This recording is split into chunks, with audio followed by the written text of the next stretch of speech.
Yeah, good morning to all of you. Yes, yes, ma'am. You are audible. Yeah, am I audible? Okay. Yeah, perfectly Technicality fine. check. Okay. Okay, ma'am. Thank you. Okay.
Mr. Bhavik Panchal has joined the audio conference. Unmute button. Double tap to activate. More controls button.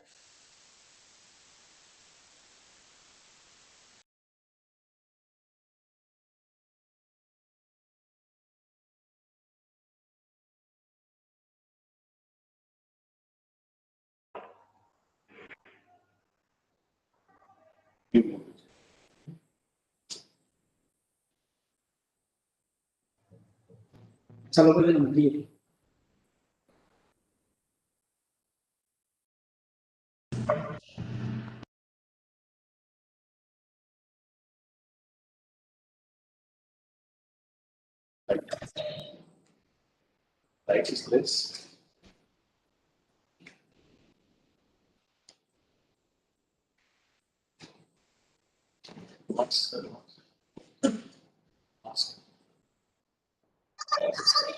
Ashish, has Dr. Pankaj come?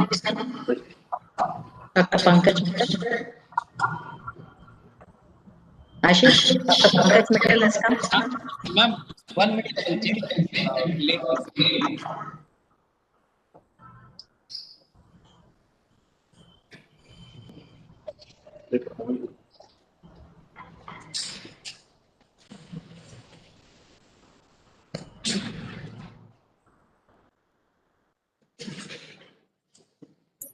Ashish sir, your mic is mute. Ashish sir.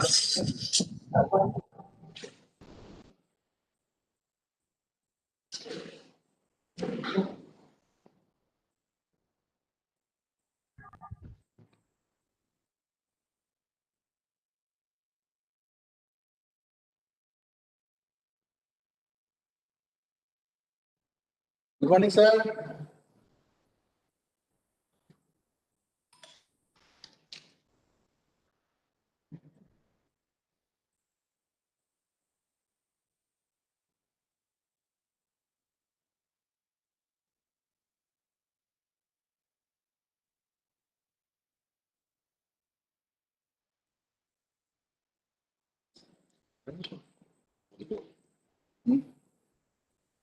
Complimenti को कुछ नहीं मिली।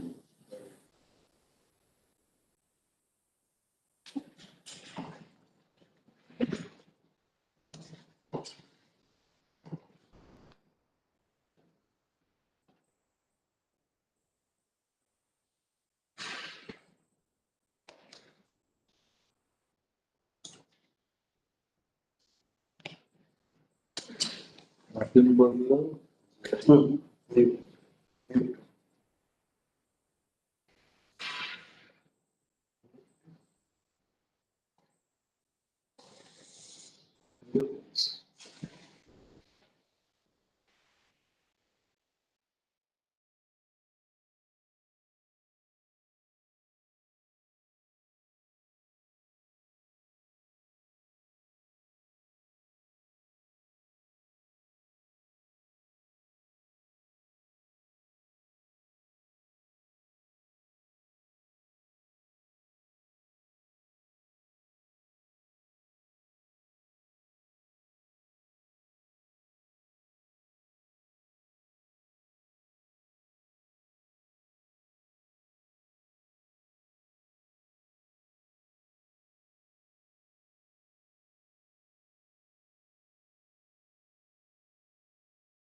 મને તમે કહી દો તો તમે permission કરાવો છો ને.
Hello, am I audible?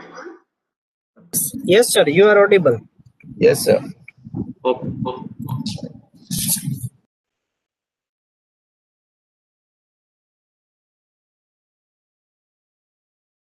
Yeah, I just called her. Hello. Okay.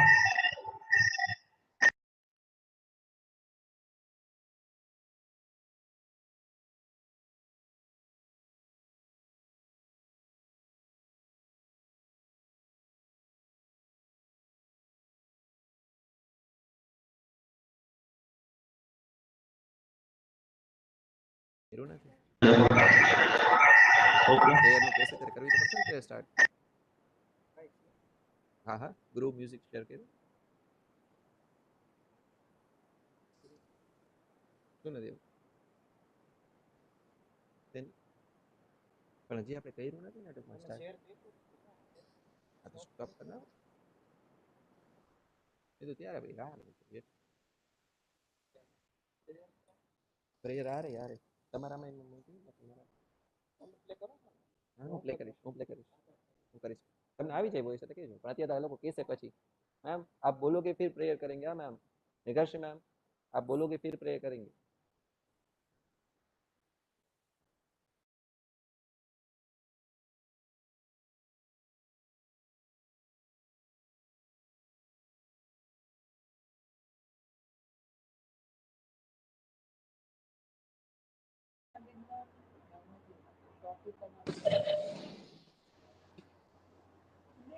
Good morning, sir.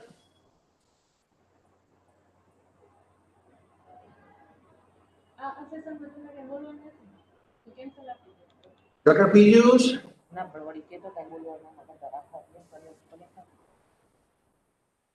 Can you hear us?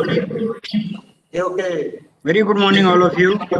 Thank you. Dr. Ghosh is here, our Dean Faculty of Business, and Dr. Asra also online, our Organizing Secretary, Dr. Asra Abedi.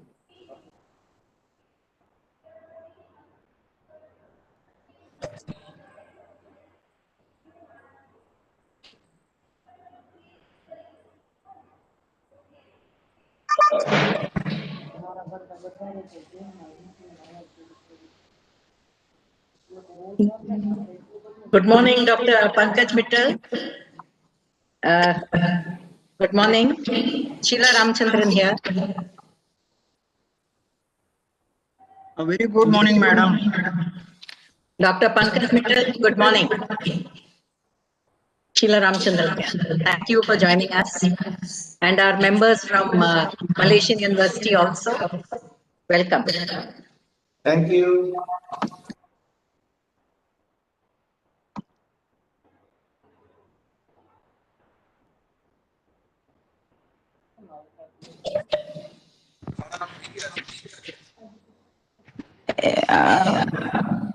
I would like to request technical experts to play prayer. Yes, ma'am. Sure. Sir, need what, sir?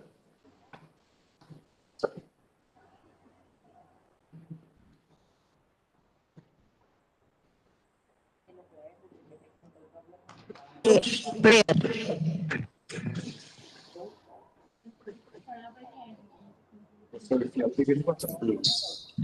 Yes, ma'am. Sure. Sir, need what, sir?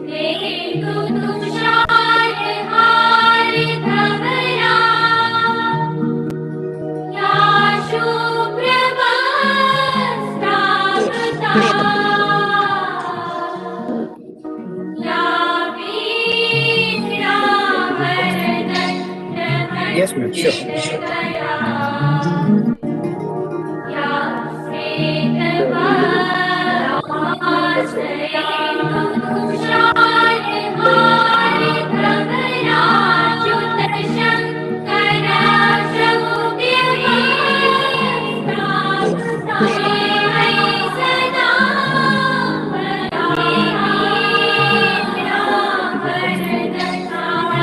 Sure. Yes, ma'am. Sure.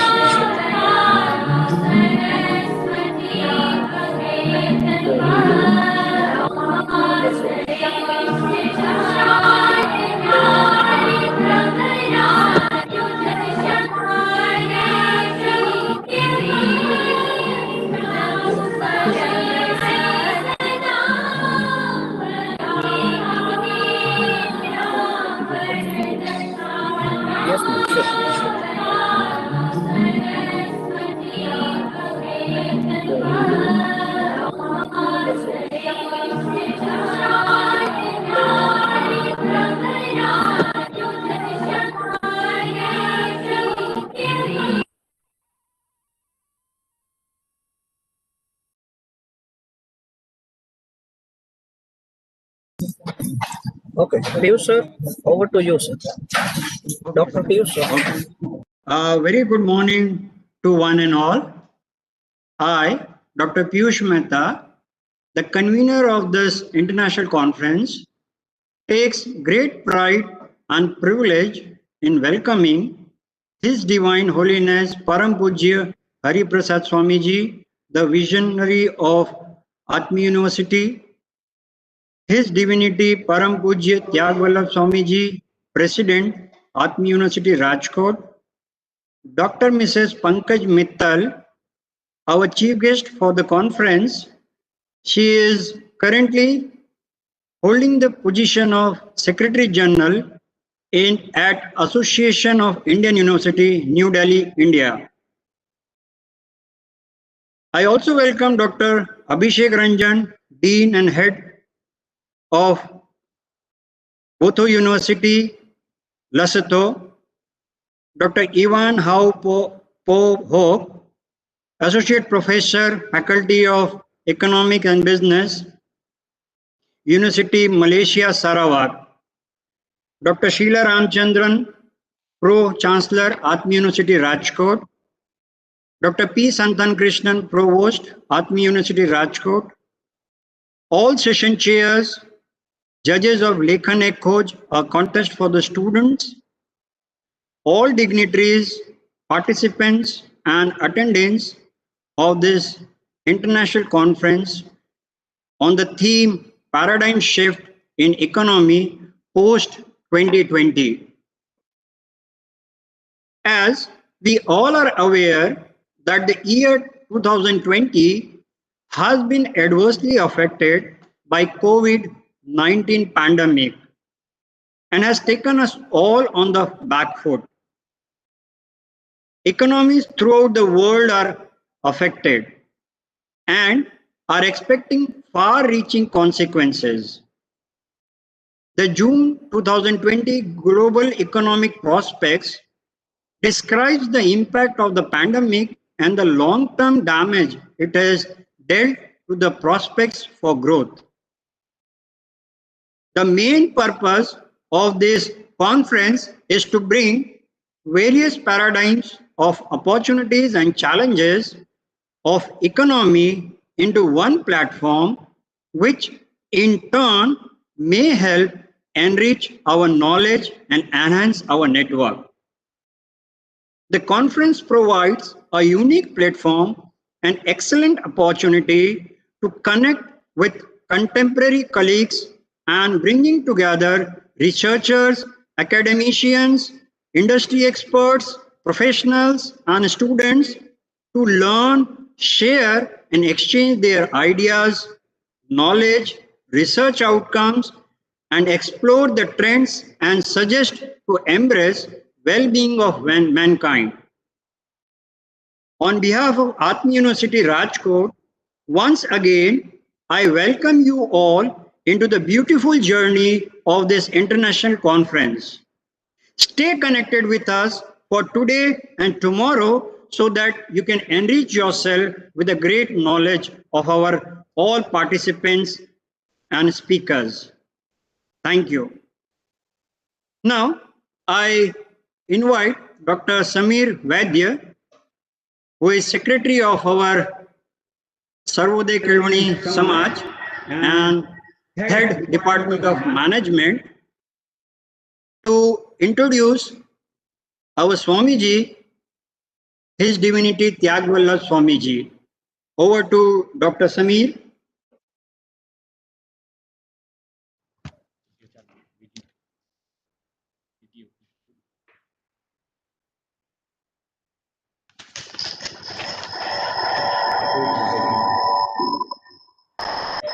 May I request members of the participants to just switch off your videos so that you can have a better connectivity. May I request?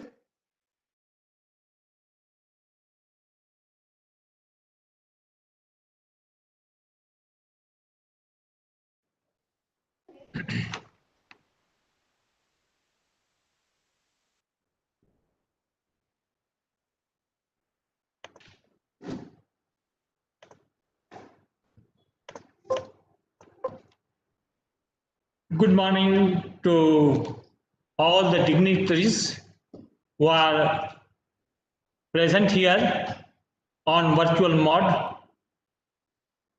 at this outset of inaugural session of international conference with the theme Paradigm Shift in Economy Post 2020.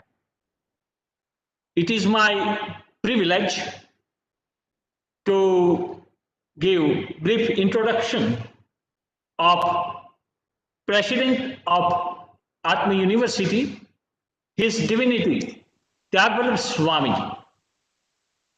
He born on 23rd October 1952 and initiated in sainthood by His Divine Holiness Harikrishan Swamiji in the year 1974.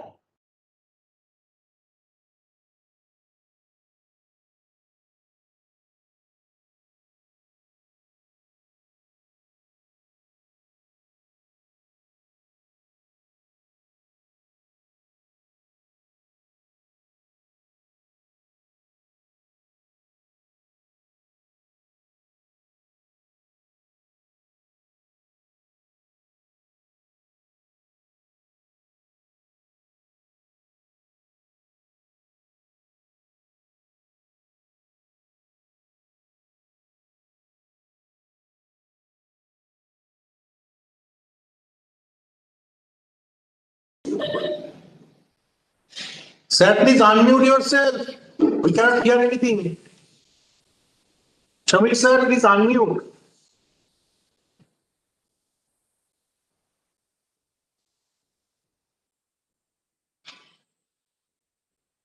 Yes, sir.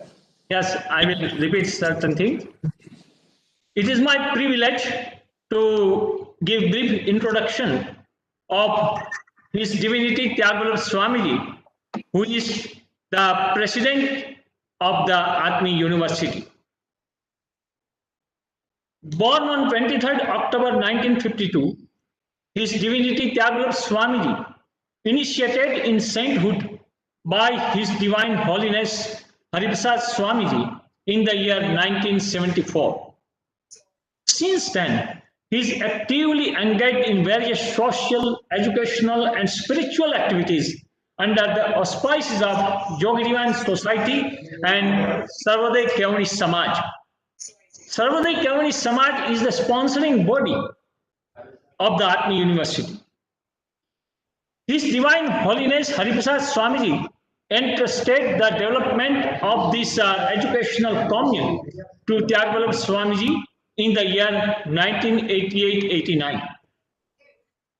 Tyagalav Swamiji took the stock of the situation and applied various remedial steps for all-round development of the institute. In the college, he introduced bachelor-level special programs in mathematics, industrial chemistry, biochemistry, microbiology, and biotechnology. It is to note that he is the first educationist who has introduced students of Saurashtra region with subjects like industrial chemistry, biochemistry, and biotechnology. He smelled revolution in the field of information technology much earlier and introduced degree courses in computer sciences at undergraduate level, first time in the state of Gujarat. NEC has conferred A grade. University Grant Commission granted status of Center of Potential for Excellence, and Department of Biotechnology declared star status to the institution run under the guidance of Pujya Tyagalav Swamiji. Atmiya Institute of Technology and Sciences, Atmiya Institute of Pharmacy, and Atmiya Institute of Technology and Sciences for Diploma Studies are also commenced in succession afterwards. Surat Pre-Primary, Atmiya Shishu Vidya Mandir, and Sarveshwar Vidya Mandir are established to enhance quality education from pre-primary level. Atmiya University is one more feather in the cap of the education commune run by Sarvodaya Kevani Samaj. Fragrance of quality education and state-of-the-art facilities of the commune attract students of entire state. Today, there are more than 10,000 students are studying in this commune. The commune become instrumental in employment generation and boost the economy of surrounding area. It is worthy to state that Atmiya is producing not only professionals but perfect persons, enriched with cultural and spiritual values. Credit for introduction of universal human values in education, first ever in the state of Gujarat, goes to Tyagalav Swamiji. He humbly believes that the efforts established such world-class educational commune is the devotion to his mentor, His Divine Holiness Hariprasad Swamiji, who wished to provide good quality of education to young minds, for they can contribute their best in the service of family society, and the nation at large. So, after this brief introduction, I welcome all the dignitaries and participants to this 2 days international conference. Thank you.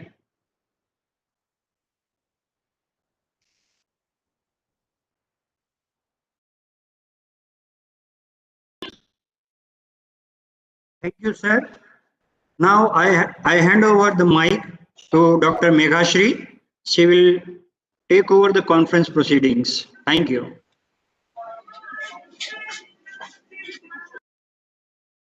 Respected dignitaries, chief guests, special guests, keynote speakers, researchers, faculty members, and participants. A very good morning to all of you. The capacity to learn is a gift. The ability to learn is a skill. The willingness to learn is a choice. Today, we all gathered together like Brainiac, as we know that the art of teaching is the art of assessing discovery. Academic success depends on research and publications as well. Science, education, research, and innovation are the 4 pillars on which the development as well as the work culture of a nation rests. Keeping this in the minds, we, Atmiya University, have organized the international conference to discover numerous dimensions with the aim to become a great engine of quality education and sustainable growth of a nation.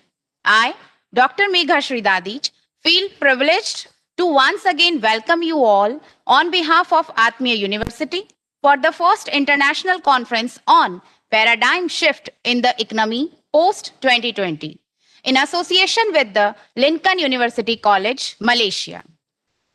The international conference aims to bring together leading academic scientists, researchers, and research scholars to exchange and share their experiences and research results on all aspects of paradigm economics and management.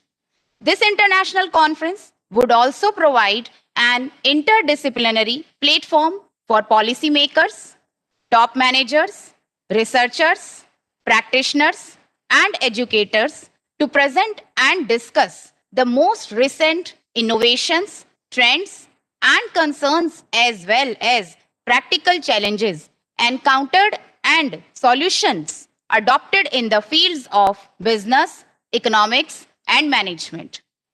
Themes for the conference have revolved around the linkages between economic growth, trade and entrepreneurship, social inclusion, climate change, and livable environment, sustainable development, innovation, education, and so on. All honorable authors are kindly encouraged to contribute and help to shape the conference through submissions of their research abstracts, papers. Also, high quality research contributions describing original and unpublished results of conceptual, constructive, empirical, experimental, or theoretical work in all areas of science, business, economics, and management, which are cordially invited for the presentation at the conference. The conference solicitates contributions of paper that address themes and topics of the conference, including figures, tables, and references of novel research materials. Knowledge is powerful information as liberating. Education is the premise of progress in every society. Develop a passion for learning. If we do, we will never cease to grow. Research shows that we begin learning in the womb and go right on learning lifelong. Our brain has a capacity for learning that is virtually limitless, which makes every human a potential genius. Learning is not attained by chance. It must be sought for with ardor and attended to with diligence. Education is a long-term investment. The time and money you put in, the courage you have to move through challenges and perseverance, it will all keep paying off for the rest of your life. With these remarks, now I would like to invite Dr. Atmiya Bhaumik, President of Lincoln University College, Malaysia. He is the founder and Vice Chancellor of Lincoln University College, Malaysia. He is Executive Vice President of the International Education Consulting Group, St. Louis, USA, since 1999, and Research Fellow of UNESCO Paris. He has traveled extensively to Europe, Africa, Asia, and Latin America.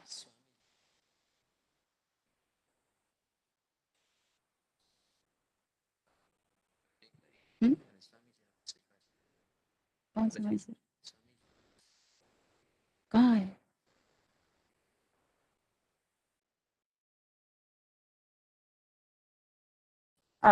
I would like to hold for a minute. I guess there are some of the changes in the sequence. So please wait for a while.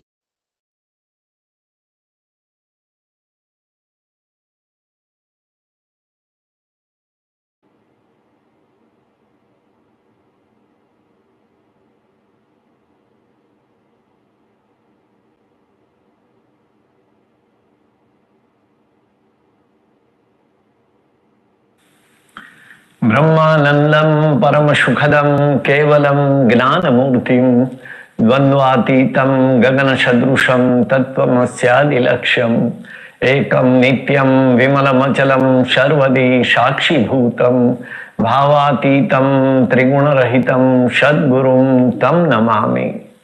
Salutations to the true Guru, who is the embodiment of the bliss of the knowledge and the bestower of supreme happiness, who is absolute knowledge personified and beyond duality, who is all encompassing like the sky, and one who is fixated in the ultimate truth, the who is unique, eternal, pure, and constant, the one perceived by all thinkers beyond all states of existence and devoid of the three qualities of nature.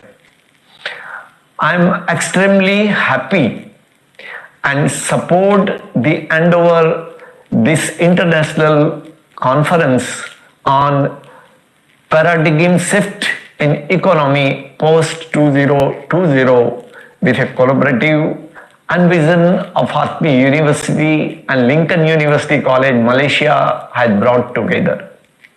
This COVID-19 pandemic has impacted the economy both positively and negatively in a quantum far more than any experts could predict.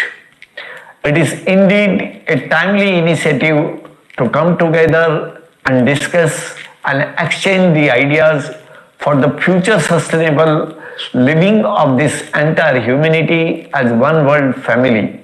With the blessings of our spiritual master, His Divine Holiness Hari Prasad Swamiji Maharaj, Atmiya University's primary objective is to inculcate into our students the values that help them understand the very essence that we all coexist. Atmiyata stands for understanding the relationships with the entire existence and its entitles and learning to live in harmony in a way that we are able to do justice to ourselves, our families, human societies, and the nature existence at large. I extend our gratitude to Secretary General of Association of Indian Universities for the consent to be a part of the inaugural session. Her important role in the implementation of National Education Policy 2020 across the country is highly appreciated. Ancient India exerted a profound influence over Southeast Asia through religious missions and trades. Buddhist missionaries had strengthened the note that Malaysia and India have many things in common as far as culture is concerned. We are extremely happy to have collaborated with the Lincoln University College of this effort of important deliberations an exchange of thoughts on economy and its impact post 2020. We also look forward for future collaborations on many facets of common interest. I am thankful to my counterpart, Dr. Atmiya, President Lincoln University, for his presence and support for this event. I congratulate the university officers and conveners for putting together this wonderful conference. I am confident this conference will definitely be fruitful and so raise of hope to the world in post-COVID-19 era. May Almighty bless all of us. Thank you.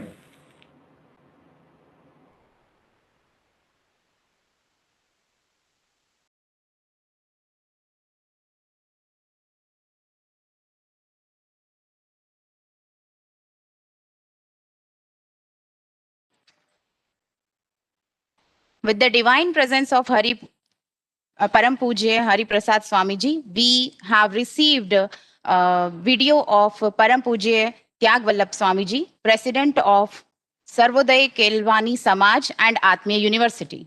So we feel fortunate enough, and even we have received warm wishes and blessings from his side. So with the high enthusiasm and willingness, let's continue with our today's schedule. Develop a passion for learning. If we do, we will never cease to grow. Research shows that we begin learning in the womb and go right on learning lifelong. Our brain has a capacity for learning that is virtually limitless, which makes every human a potential genius. Learning is not attained by chance, it must be sought for, attended to with diligence. Education is a long term investment. The time and money we put in, the courage we have to move through challenges, it will all keep paying off the rest of our life. With these remarks, now I would like to invite Dr. Atmiya Bhaumik, President of Lincoln University College, Malaysia. He is the founder and Vice Chancellor of Lincoln University College, Malaysia. He is Executive Vice President of the International Education Consulting Group, St. Louis, USA, since 1999, and Research Fellow of UNESCO, Paris. He has traveled extensively to Europe, Africa, Asia, and Latin America.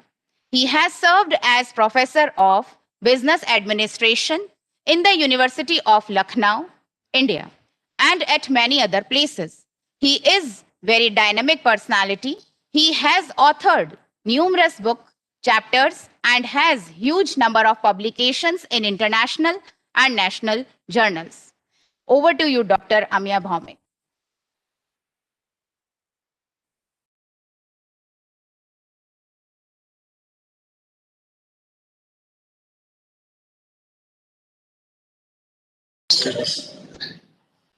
Sorry, sir is in traveling now, so we are on call. Sir cannot download.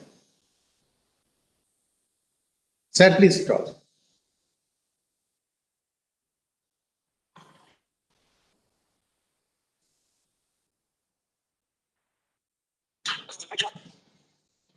It is my pleasure to join with you all again.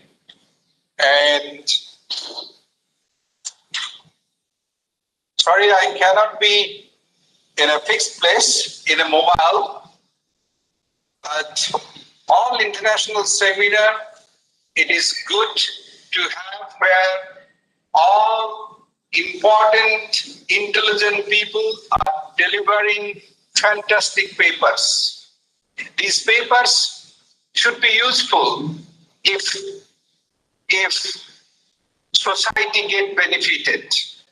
Whatever we shall do in our life, the most important that society should be benefited. Otherwise, all those research papers and so forth, it's more become academic and more become like white elephant. So I hope the researchers, paper presenters, they are presenting the best paper, and those paper outcome, I'm sure the society will be benefited. And with this Lincoln University College as well as Atmiya University in India, we will continue to deliver such international scientific seminars so that people can be benefited. So with this, finally and lastly, that we are here in this world for a few years, let's do something that our society get real impact of our living in this world. Thank you, and may God continue to bless all of us so that we can continue to do His work. Thank you, and God bless.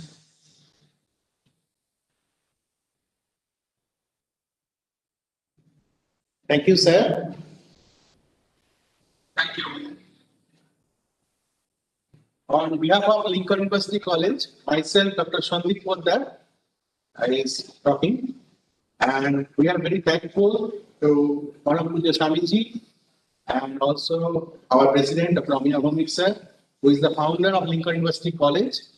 And Lincoln University College, as you know, is the 5-star ranked university in Malaysia, according to Ministry of Education, and also Times Higher Ranking.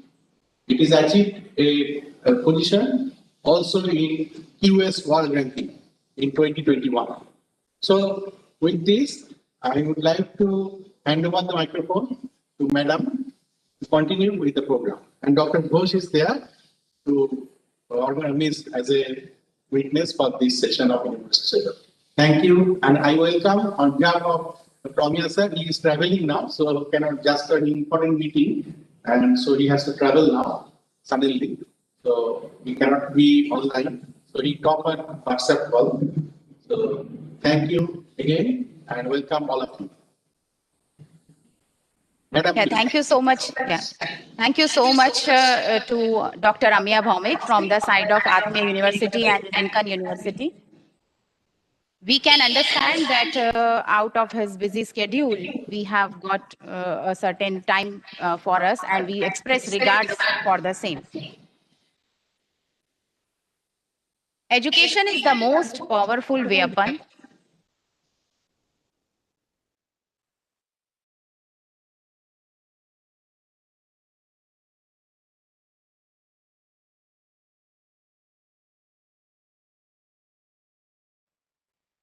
Education is the most powerful weapon which you can use to change the world. Rightly said by Nelson Mandela, former president of South Africa. Gaining knowledge is the first step to wisdom, and sharing it is the first step to humanity.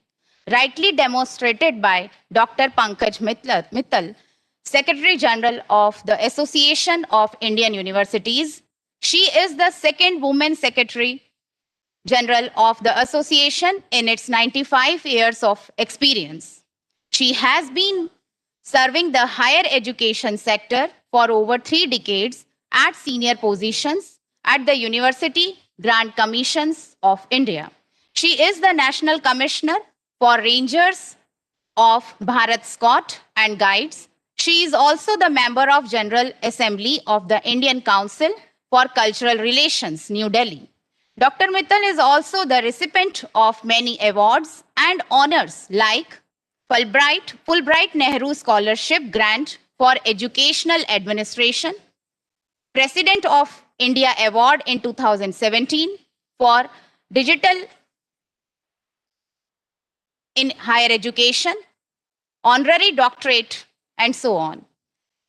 Karnataka State Women's University, Karnataka, first Padam Shri Shubhasini Devi Award 2018 for contribution in societal development and community engagement from the Chief Minister of Haryana, and so on. Dr. Mittal has invited a number of countries like USA, Canada, Mexico, United Kingdom, Australia, China, South Korea, for academic exchanges on behalf of UGC. She has published a number of papers, articles, occasional papers, and reports on issues relating to higher education and women empowerment as in international journals. I consider it as my great honor to welcome you, ma'am. Over to you, ma'am.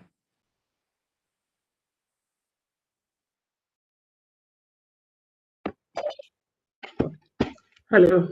Good morning to everybody. Audible? Meghashri, am I audible? Okay. So thanks, Meghashri, for a very, very generous introduction. And my pranam to Swamiji. And thanks to Atmiya University, especially Dr. Sheila Ramachandran, for giving me an opportunity to come and talk here. She's an old friend and a very good well-wisher who contributes immensely to any institution she joins. So many thanks to Dr. Sheila Ramachandran. And I just heard the previous speakers. It seems that the Atmiya University is doing very well. And at such a age, I mean, it's not a very old university, but still it has been identified as a center with potential for excellence. So that is something commendable. So I will start my talk by congratulating the Atmiya University for organizing this first joint international conference in collaboration with Lincoln University College, Malaysia, on a very important topic, that is paradigm shift in economy post 2020. Now, when we talk of paradigm shift in economy post 2020, I feel that there are three major issues, especially with regard to India, which have affected the economy during the 2020. 2020 has been very, very happening year for all over the world. I mean, most important was COVID, which has a great impact on the economy, but that was for the whole world. But then for India, there were two more important issues which are sort of affecting or which will be affecting the economy of the country, especially the knowledge economy of the country. That is NEP 2020, which has come up after 34 years. And also slightly the Chinese aggression, which led the country to sort of ban many apps of the China, restrict certain imports from China. And I mean, there was a anti-China sentiment in terms of that we should not be buying anything bad in China. So that is also affecting the economy for our country, but that is only, I mean, that's a different issue and not connecting with the education, so I am not touching it. So I'll be touching two issues. One is COVID and second is the NEP, which will be affecting the economy post 2020 in a great way. First, COVID. COVID, as you all know, it has impacted the world economy. And whole of the world, I mean, the GDP of the entire world has gone down. For India, in the first quarter, it was minus 23.5. Now it has recovered a lot. But that economy has really shattered because of the COVID. There was a lot of issues with regard to unemployment, with regard to labor migration, with regard to universities and colleges being shut. So when the universities and colleges were shut due to COVID, that too all of a sudden, and our teachers didn't know what to do, our students didn't know what to do, because all of a sudden they were asked to sit at home and then start working from there. And I have been in UGC for something like 30 years, and I was vice chancellor of Bhagat Phool Singh Mahila Vishwavidyalaya in Haryana for 6 years. And at both the places, we were sort of forcing these two teachers to go in for online teaching. And most of the time, the teachers were very, very reluctant to go in for online teaching. And they used to say, we are not aware how to do this. We don't have the proper infrastructure. We don't have the networking. We don't have bandwidth. We are not even trained to teach online. But something like a miracle, it happened that when this COVID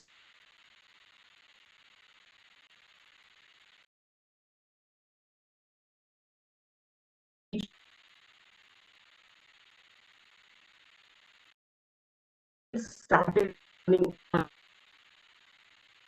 within a few months, the infrastructure were giving them a lot of training. There was a lot of say changes in the way of working of the universities. So I also must say that although the COVID has impacted economy in a bad manner, but it also proved like a opportunity in many other. For example, the online teaching, I mean, Till now, when we were saying, I just mentioned that online teaching, our teachers were not taking up, but all of a sudden when they started taking it up, they understood the importance of online teaching. And now I feel that even when the COVID goes away, the online teaching will stay. And the future is not face to face, future is not even entirely online. The future will be a blended mode of education in which a flipped classroom model approach will be used, which is mostly used in the foreign countries, where the students will be given the open education resources, audios, videos, texts in advance for study, and in the class only the discussions will take place, so that as administration, the NEP, the curiosity, the creativity, the application oriented study, the problem solving techniques, like these type of orientation towards the teaching is there. So this is, I think, one of the benefits or the opportunities which I see, which is emerging out of the COVID.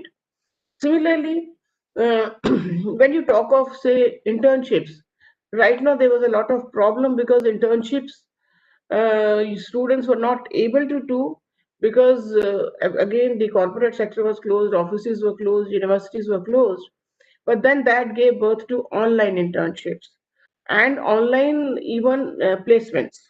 So we, even at AIU, we did some webinars in which online placement and online internships were taken care of.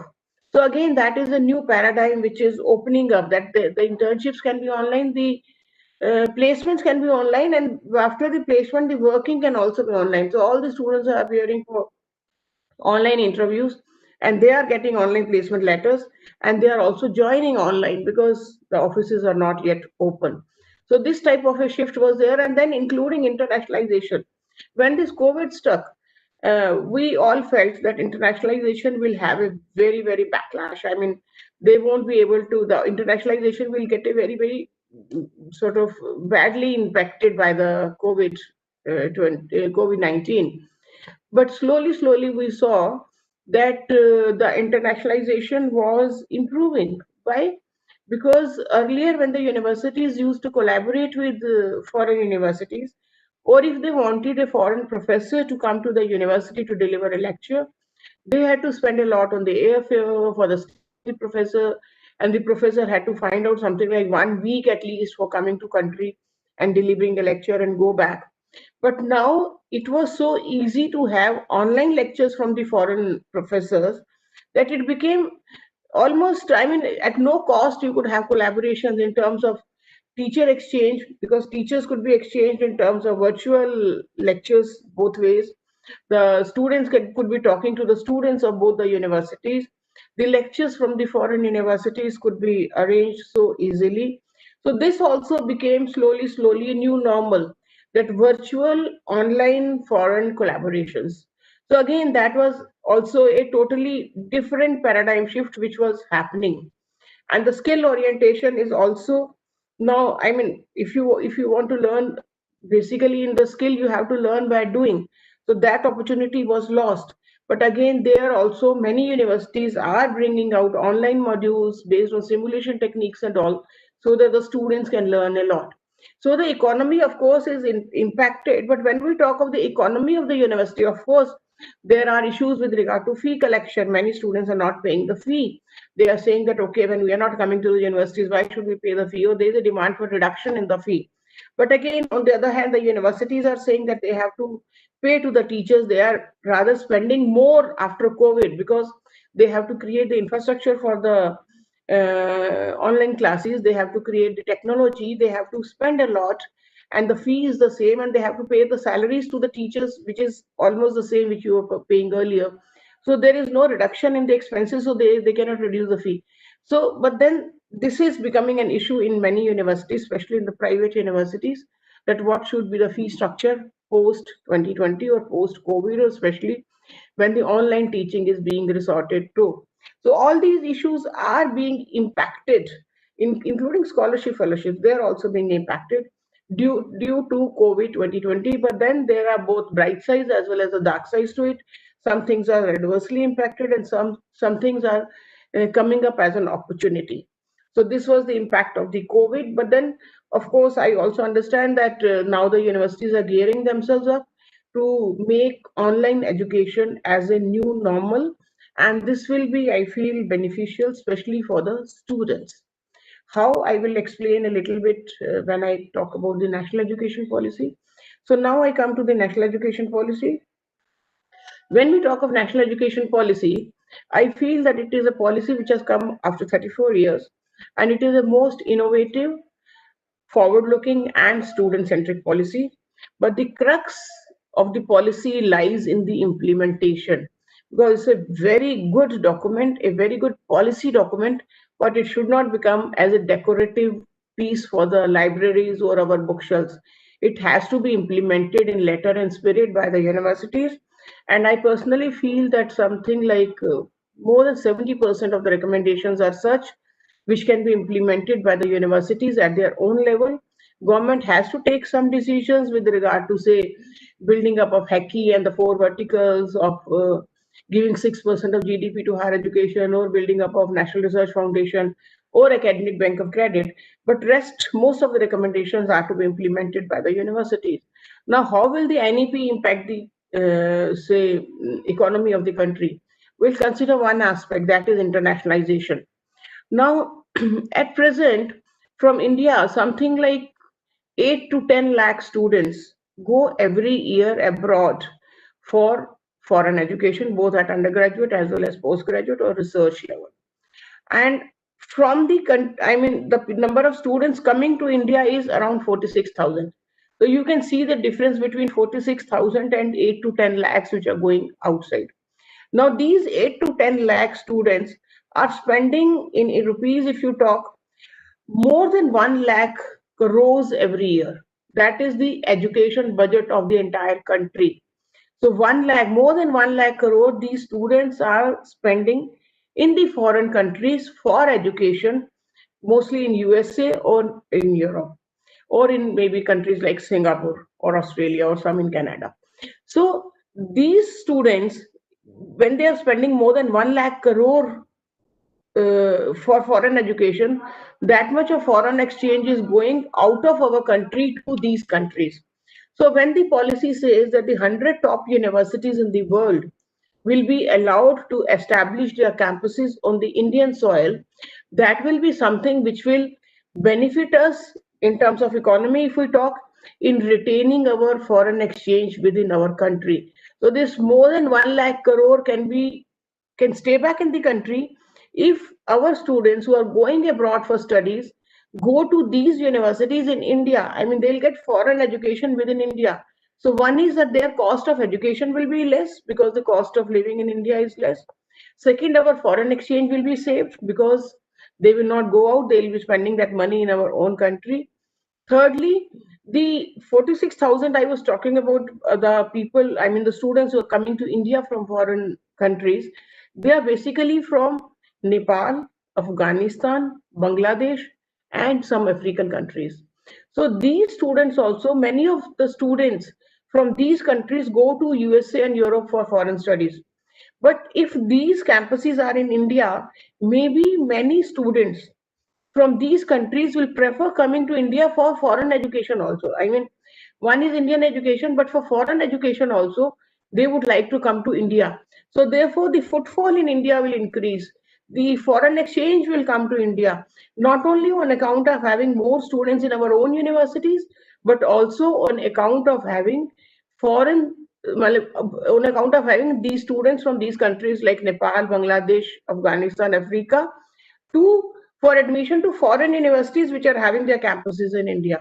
So that will be another benefit. And then our own universities can have a lot of collaboration with foreign universities when the campuses are right here on our soil. So then it will be very easy that if you want to call a foreign professor, you can call them within India, and then they can come and stay with you or talk to your faculty, or you can have joint research projects or joint teaching assignments, or there can be a curriculum exchange or a semester exchange. So all these facilities will exist because foreign universities will be establishing their campuses in India, and there will be a lot of economic benefit to the country when these universities come to India.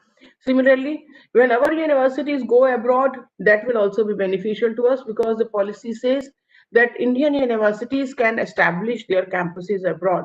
So if we want to tell about Indian knowledge systems, ancient knowledge systems, about say our yoga or maybe Ayurveda, it will be very easy for our universities. That knowledge economy which we keep on talking about, that in future the economy will be mostly impacted by the knowledge economy. So that will be in favor of India in future. Similarly, the policy talks about transferring credits from foreign university to Indian universities, which was not allowed. The policy talks about the joint degrees, again, which was we were waiting for a long time. And the policy also talks about having international offices for foreign students in Indian universities.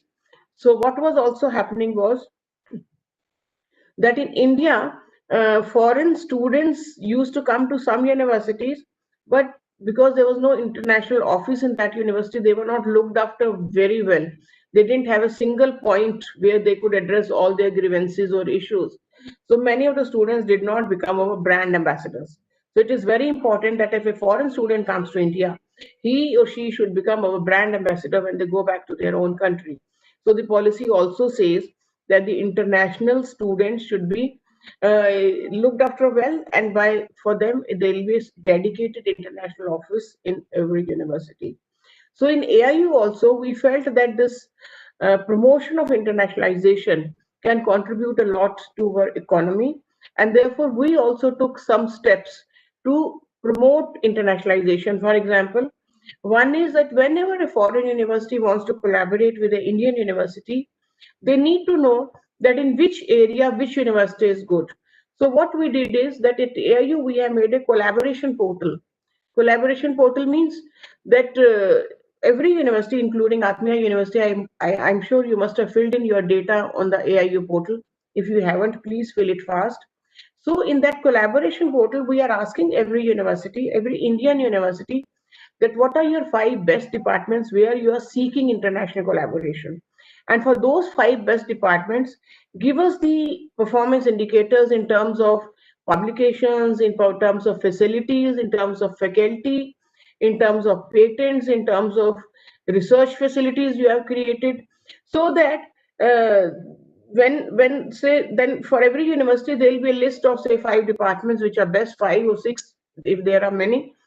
So if I suppose I want to collaborate in quantum physics, I'm a foreign university. So a foreign university, when it writes quantum physics on the AIU portal, down comes a list of Indian universities who are doing very good in quantum physics and who want to collaborate internationally in the area of quantum physics. So it will be very easy for them to collaborate, because right now they say we come to know about your universities through NAC rating or NIRF ranking or World Education ranking. But for a particular area, we are not able to know that which university is good in a particular area. So we are trying to do this AIU collaboration portal.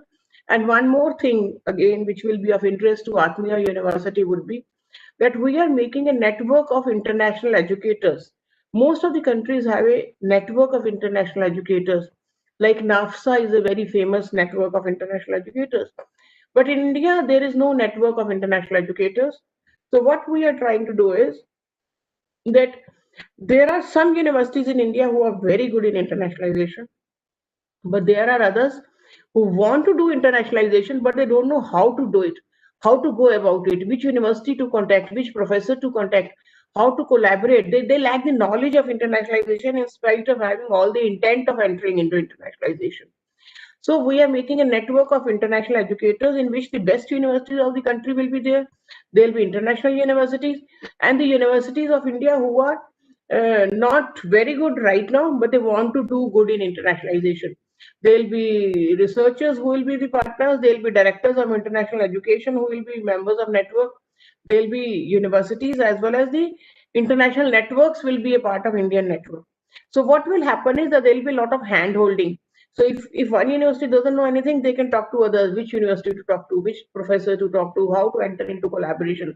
So a lot of hand holding and information sharing will be there, which will promote internationalization in a big way. And as soon as internationalization is promoted, the economy is also boosted. So that is the contribution which we are doing. And one more activity which AIU again is doing is, because when we talk of online education, there is a issue with regard to capacity building of the teachers. So the teachers, many times they don't know how to do online teaching, because online teaching doesn't mean that you sit in front of camera and start speaking as a lecture. Online teaching is much more than that. It has to be very, very engaging. You have to engage the students with you. So how to teach effectively online, how to prepare open education resources, how to write an impactful research project, how to engage the students in a classroom, how to do instructional designing or storyboard writing. All this we are trying to have online courses for the students. So we have partnered with a UK firm, Quaspir. On 10th of December, we will be launching that platform QuedX, in which our faculty members can very easily learn the nuances of online teaching and the new pedagogic skills in using technology online in a asynchronous manner. There will be a certification also through AIU and COSPIT joint certification. So that also we are trying to do, so that our teachers are best trained to teach online, not only teaching online, even for producing open education resources, online resources. So these type of activities we are doing. And before finishing, I think one more area which I should be touching is the ABC. Not because it will have a great impact on the economy, but also because many of our teachers and students are not clearly comfortable or clearly knowing what is ABC. So ABC is Academic Bank of Credit. It is a new concept which has been introduced in the National Education Policy, Academic Bank of Credit. So what is this Academic Bank of Credit? Like in a commercial bank, you deposit money. In the ABC, you deposit credits. And this gives a lot of flexibility to the students to learn from anywhere, anything. Right now, if you're a physics student, you cannot learn music as a subject, you cannot learn economics or history as a subject. But in ABC, you don't even have to take admission in a particular university for a program. You take admission in different courses. Courses means the paper. Suppose in say BSc physics honors, if you have say in the 3 years something like 25 papers, so those 25 papers are called 25 courses. So you can take admission in 3 courses in JNU, 2 courses in Delhi University, 5 courses in Atmiya University, 2 courses in Hyderabad University. So you can do these many courses from different universities. And then in addition, you can do courses of your choice. That is your passion, means something you really wanted to do, but you could not find time to do it, or you could not get admission in that particular program. So any type of course you can do from any university. And as soon as you complete the course, you go to ABC, where you will be having an account like money account, you will be having a credit account. And you say that please deposit my credits to my account. So they will keep on depositing the credits. And as soon as you have a threshold number of credits, for example, for graduation, you need 120 credits, out of which 70, 80 are core credit and rest can be optional credits. So as soon as you have 120 credits, you will go to the university and say that redeem these credits for a degree.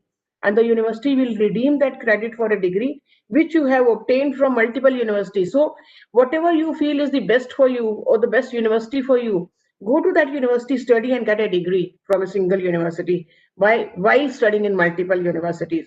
And once you redeem your credits, say whatever, see, suppose you were having 150 credits in your account and 120 you have redeemed for a degree, your account will be left with 30 credits because 120 you have already used, and then start accumulating again and again.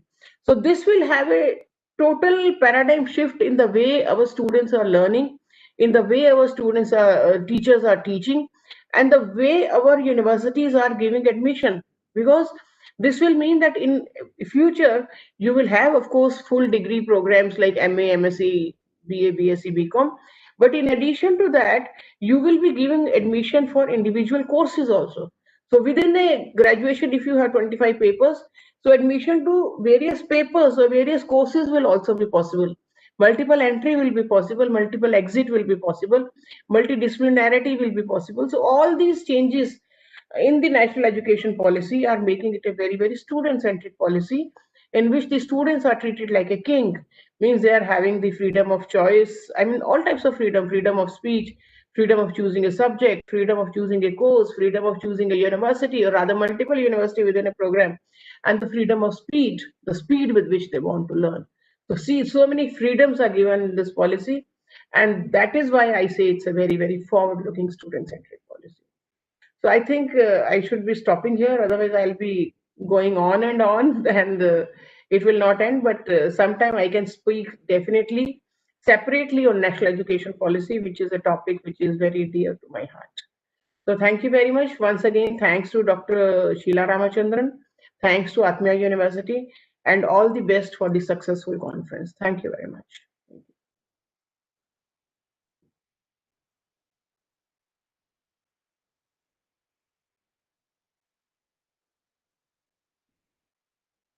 Dr. Ramachandran, you are mute, so we are not able to hear you.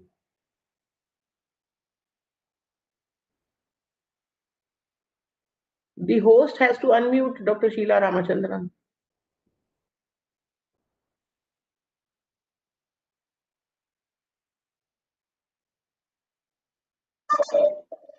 Yeah, thank you, Dr. Mittal.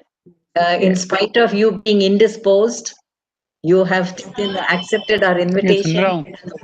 Wonderful inaugural address that you've given us. And we'll get back to you in touch to help us with implementing the NEP and guiding us on that. I hope you can help us. Thank you so much. Thank you very much. Thank you.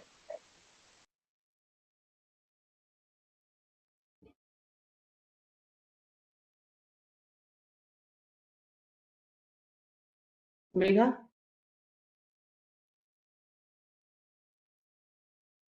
Yeah, definitely, ma'am. We would like to hear you many of the times in near future.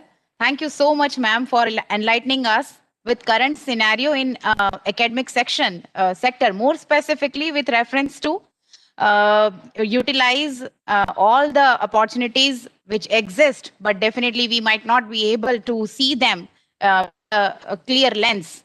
So thank you so much, ma'am, once again. We truly feel so much energized after listening you. Thank you so much, ma'am.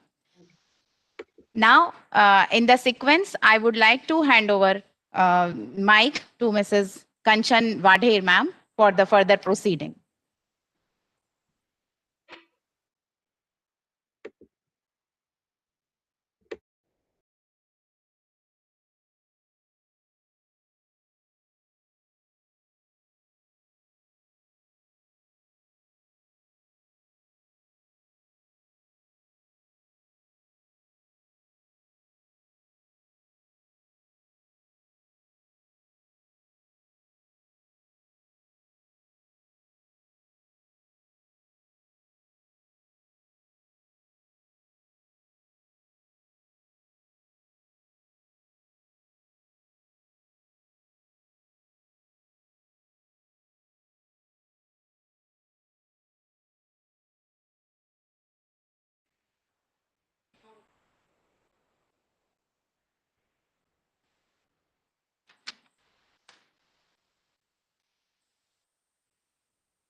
Okay, so hello everyone, namaste. Taking the international conference further, I would now like to introduce our very own Dr. Abhishek Ranjan, right? Okay. Uh, Going for the introduction of Dr. Abhishek Ranjan, who has been into education and research since really long. For his introduction, his education part first. He is the person who has done his PhD, MTech, and BE in electrical and electronics engineering, computer science and engineering, and information technology, respectively. In his current position as dean and head of institution, he manages Botho University Leostho campus operations, which include academic services, quality management, accreditation, student welfare admissions, corporate training, marketing, and stakeholder engagement, among others. Dr. Ranjan lead a team to set up Botho University quality management system in line with ISO 9001-2008 and attaining the certification of this from Botswana Bureau of Standards. There are certain titles I would wish to specify here on which Dr. Ranjan has worked in his about 14 years of experience. Their educational policy development, and reform, project management, education quality assurance, academic accreditation, strategic planning and institutional effectiveness, teaching, training, developing training materials, administering, monitoring, and evaluating training programs in the fields of education and management. This proves Sir to be a very good researcher, as without the sense of observation, this variety of work would have not been possible at all. He has a good familiarity and solid knowledge in reforming the administrative educational systems. He participated in the planning and implementing several education reform initiatives at the policy reform and field implementation levels. Lastly, I would like to say that Dr. Ranjan is a member of several national and regional higher education quality assurance committees. Dr. Ranjan has taught various computer science and information technology courses which were involved in development and administration of academic programs. And a seasoned researcher who has presented in various international conferences and published in national and international peer-reviewed journals and book chapters. It is a huge honor, sir, to introduce you here. Over to you, sir. Thank you very much for that introduction. I'm sure it's too much more than what I can do. I'm still a very small person.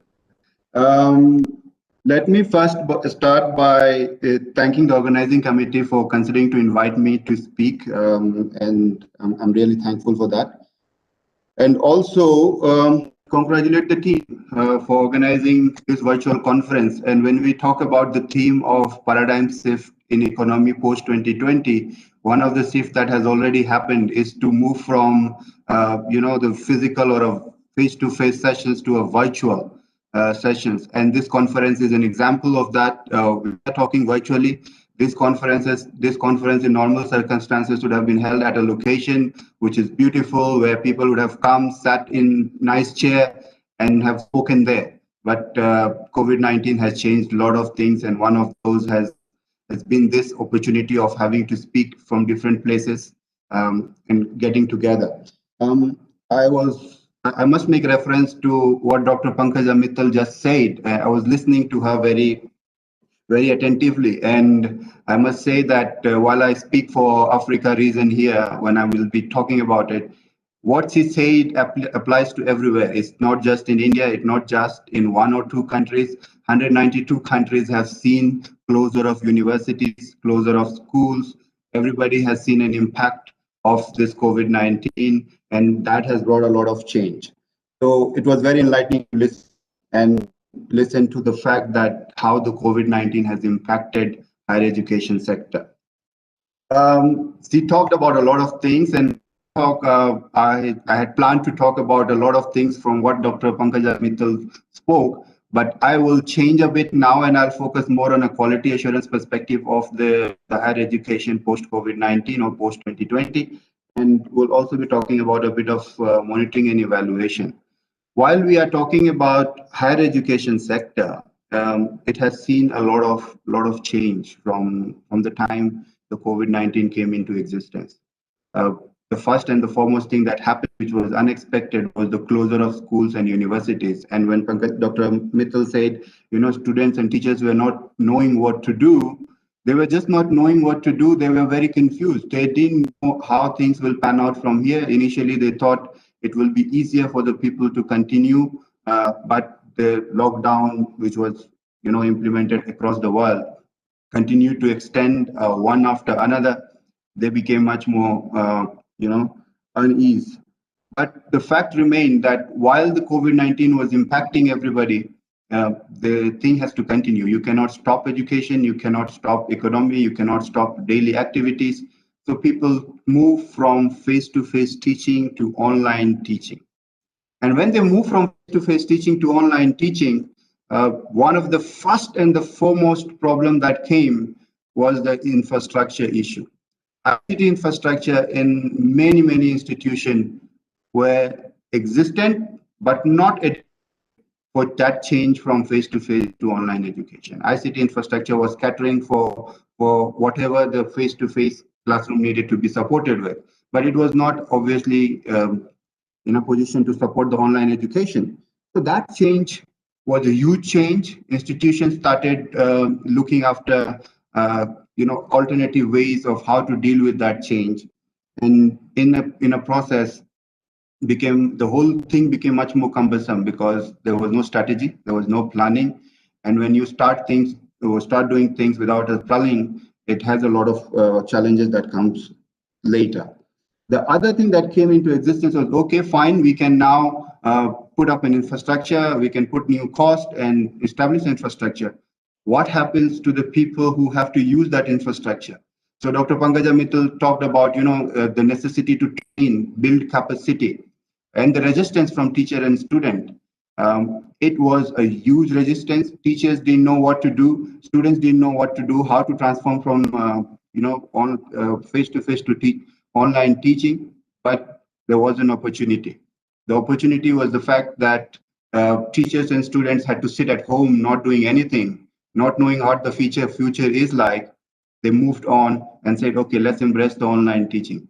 However, there was a need to talk about how to equip them. And so that training had to be done, and the training still continues. People are still trying to adjust to the new scenario. People don't know how to develop materials. People don't know how to engage student online. People don't know how to address examination part. Examination is one of the biggest issue. While face-to-face sessions, you come into the class, you write exam, you get monitored and go. How do you do that when you go online? So that became another challenge. So the quality of education, became the priority for many institutions to look after. Not only from the perspective of what you give to the student who is your client, but also from the perspective of regulator. In Africa region, regulator plays a big role. So when the COVID-19 came and the institutions were put under lockdown, they were closed, the regulator came back and said, teaching and learning should continue. And when you continue teaching and learning, please ensure that the quality of education is not compromised. And when we talk about quality of education, it involves a lot of factors, and not just infrastructure, not just the ability to teach online or change online, but also student support, monitoring and evaluation, verification and validation. How do you do that? People are working from home. How do you monitor them whether they are delivering or not? People are doing teaching online. How do you evaluate them from the online teaching? This became a bigger challenge. Then became the challenge of what do you do when you have to now establish a new setup? What do you do with the cost? Where do you fit that cost in? And since these institutions were put in lockdown, they didn't know how to manage that cost, but had to put out that money from whatever they had from inside, without having to know that how the enrollment will be for the next academic year. As we speak now, there are still a lot of uncertainty whether there will be an enrollment or not. If there are enrollments, what that enrollment will be like. One of the fortunate thing in Africa region is that most of the students are sponsored by government. When I say most, it's almost 95% of the students get sponsorship from the government. But government had to also plan for the emergency fund. So they took a lot of fund from the education sector and put it in for health system. And so the sponsorship declined. Number of enrollments from the private people who pay from their pocket also declined. So the institution now are in a bind. So with that, three important things that I would like to focus on is quality of education first, student support second, and third, what are the opportunities that we have. Quality of education is important because when we talk about quality of education, people have to be equipped, infrastructure has to be there, students have to be satisfied, monitoring and evaluation has to be there. So how do we do it? One of the important things that we need to do is to engage teachers and students more often. This is a new thing for everybody. While institution wants to continue learning, teaching, and also the other activities, students are the one who is on the receiving side. Teachers are the other people who are on the receiving side. Suddenly the institution wakes up and says, continue teaching online. And because the teacher has no other option to do, they continue to teach online without thinking about how it will impact the student and their learning process. So that is one of the important aspects that people have to worry about. There is no fixed solution. It's an evolving field. You have to continue monitoring. We have to continue looking after that sector. Then came the issue of equipping, training. Training comes with a cost. Training comes with time. And now that people have been put into the new setup without being properly equipped in advance, they are learning while they are doing all of these things. And this is having an impact on the delivery. Delivery because while we are teaching online, and there are some challenges, we don't know how to respond to that. We look for somebody to help and assist, and that is then having that client satisfaction level going down. And students starting complaining. Students themselves don't want to do online teaching. They do not want to learn online. They feel that the institution has been given fees. They should do everything in their capacity to ensure they bring them onto the campus and teach them, because online teaching, they're not using any resources. That again, as Dr. Pankaj said, the fees have to be reduced. There was a demand from parents. There was a demand from students. So this is the prime reason why there was a demand for reduction of fees, because student feels since we are not using resources, we should be given money. The other thing that came, other quality aspect is that equity and for the support that you give. When we say equity, there are some people who have money who can buy internet, we can buy devices and continue learning online. But there are also set of students who does not have required resources. They cannot buy device, they cannot buy data, which is important for teaching online. So how do you deal with that? And that definitely has an impact on the quality of education. So there will be some sector which will be looked after very well, and there will be some who will suffer simply because they do not have the resources. It's not about their commitment. The other part of it, while we are doing all of these things, how do we establish that the learning outcomes of each of those teachings that we are doing has been met? How do you establish that the people have been getting what they were promised to get? How do we establish that we are still producing employable graduate?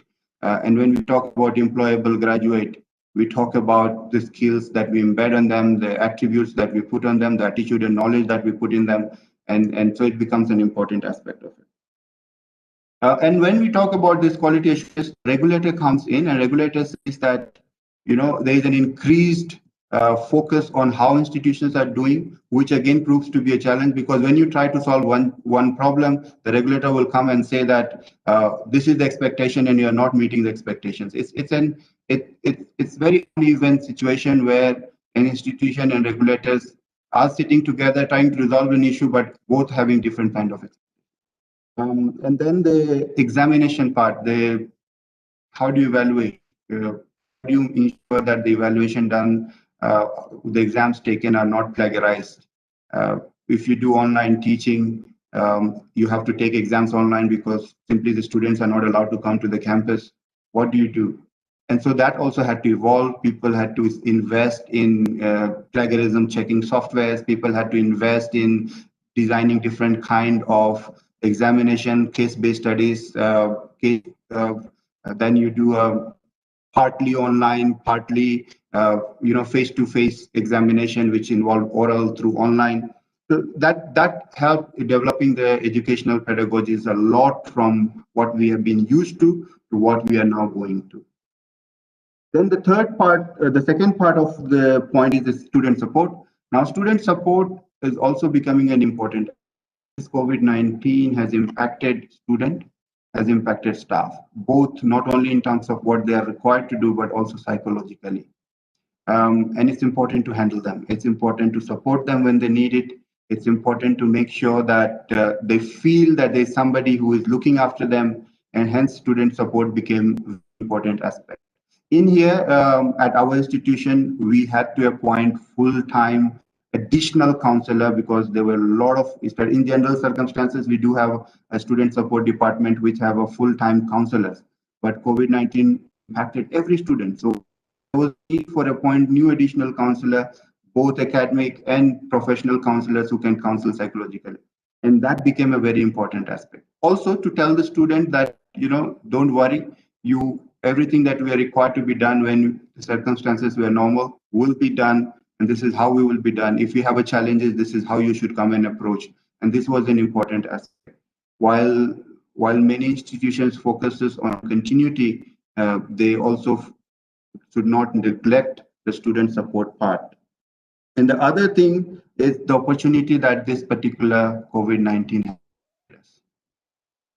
While we complain about a lot of issues that has popped up because of COVID-19, we are in a very opportune moment where all the transformation that we were thinking to do over a period of time has just happened within a span of 2 to 3 months. People who were resisting to talk about online teaching, people who were resisting to talk teaching, people who were resisting to even, the talk of BBC when we say born before computers. We have a lot of, professors who do not like to go online because they believe in teaching face to face. They also had to change, and that was a very opportune moment. Infrastructure saw a sudden development from where it used to be to where it is now. People have invested in ICT infrastructure hugely, and this will continue to grow because, as Dr. Mittal also said, we are not going back to fully face-to-face learning. We will continue to evolve. There will be hybrid model. There will be blended learning, which will involve both synchronous and asynchronous learning. And as we grow, the pedagogies will also improve to cater for that. The other opportunity that we to look at technological innovation. This is an area where people now will invest a lot of time to find out how we can improve the efficiency and effectiveness of all the activity that we do through various technological innovations. And so this, for me, is a very important aspect of ensuring that we continue to grow, we continue to add value, and we continue to do a lot of innovation, which will help us in ensuring that the future is bright for not only for institutions, but also for the student. Thank you very much for the opportunity, and I would like to wish all the best to the conference organizing team. Thank you very much, sir. Thank you very much, Dr. Abhishek Ranjan, for such amazing words. Definitely, whatever you have said is something that, because all of us are sailing in the same boat, it is very much relatable. And looking at the educational scenario right now, obviously, we will try and, go in the direction of, being positive and taking the positive results of the same situation. Thank you so much, sir. It was wonderful having you. Okay, next, now I would like to introduce Dr. Santhan Krishnan Palani, Provost, Atmiya University. It is absolutely an immense honor to be introducing a person with, such farsightedness, such kind attitude, and amazing acute acumen. Mr. Dr. Santhan Krishnan Palani is a person for which I guess this thought really is suitable. An investment in knowledge is the best investment. And that is why we can say that our provost, Dr. Santhan Krishnan Palani, has invested all this in us in Atmiya University. Talking about his introduction, his span of career, which has ranged from 1976 to the current scenario, which is 2020, all of us know. He started off as an agriculture officer with government of Tamil Nadu, India, right? And then he started off his journey to become a research associate, an assistant professor, associate professor, head of the agricultural microbiology department at Coimbatore, Tamil Nadu, India, controller of examination, registrar, license officer, director, dean, and now a provost. He actually has been an inspiration and influence to all of us, as in how we can take our career in a direction of being a very successful academician. Going further with the total working experience of Sir, Sir has 27 years of teaching experience, 37 years of research experience, 17 years of administrative experience, and also the government service, if we include, of 2 years.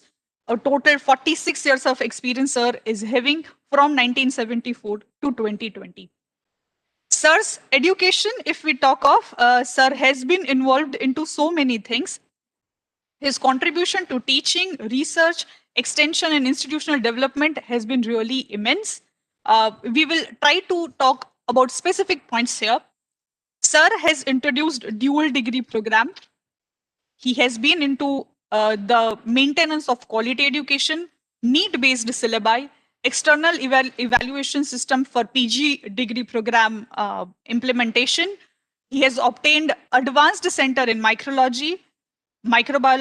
He has revamped the examination system and introduced digitalization. He has involved in building a century building as member secretary. Sir has also been a consultant in establishing biofertilizer production labs in India. Right. Sir has also been into developing and introducing choice-based credit system in India, created university industrial linkage, additional certificate and value-added courses, e-governance, RFID-based library management, and obtained the research grants up to 10 crores during his tenure of 3 years. There is one specific remark that I want to make here for Sir, which is really striking. As a consultant of the prestigious Obama Singh Research Project, which was funded by MHRD, GOI, Government of India, with a tie-up with University of Minnesota, USA, on the topic A Sustainable Response to Intervention Model for Successful Inclusion of Children with Disabilities, which was an India-US partnership. Sir, he was there for primary schools. It was one of the 8 India-led research projects from 2013 to 2016 for a research grant of rupees 1.5 crore. So that, is something which is very much relatable for our international conference, to have a person like him who has been into this level of research.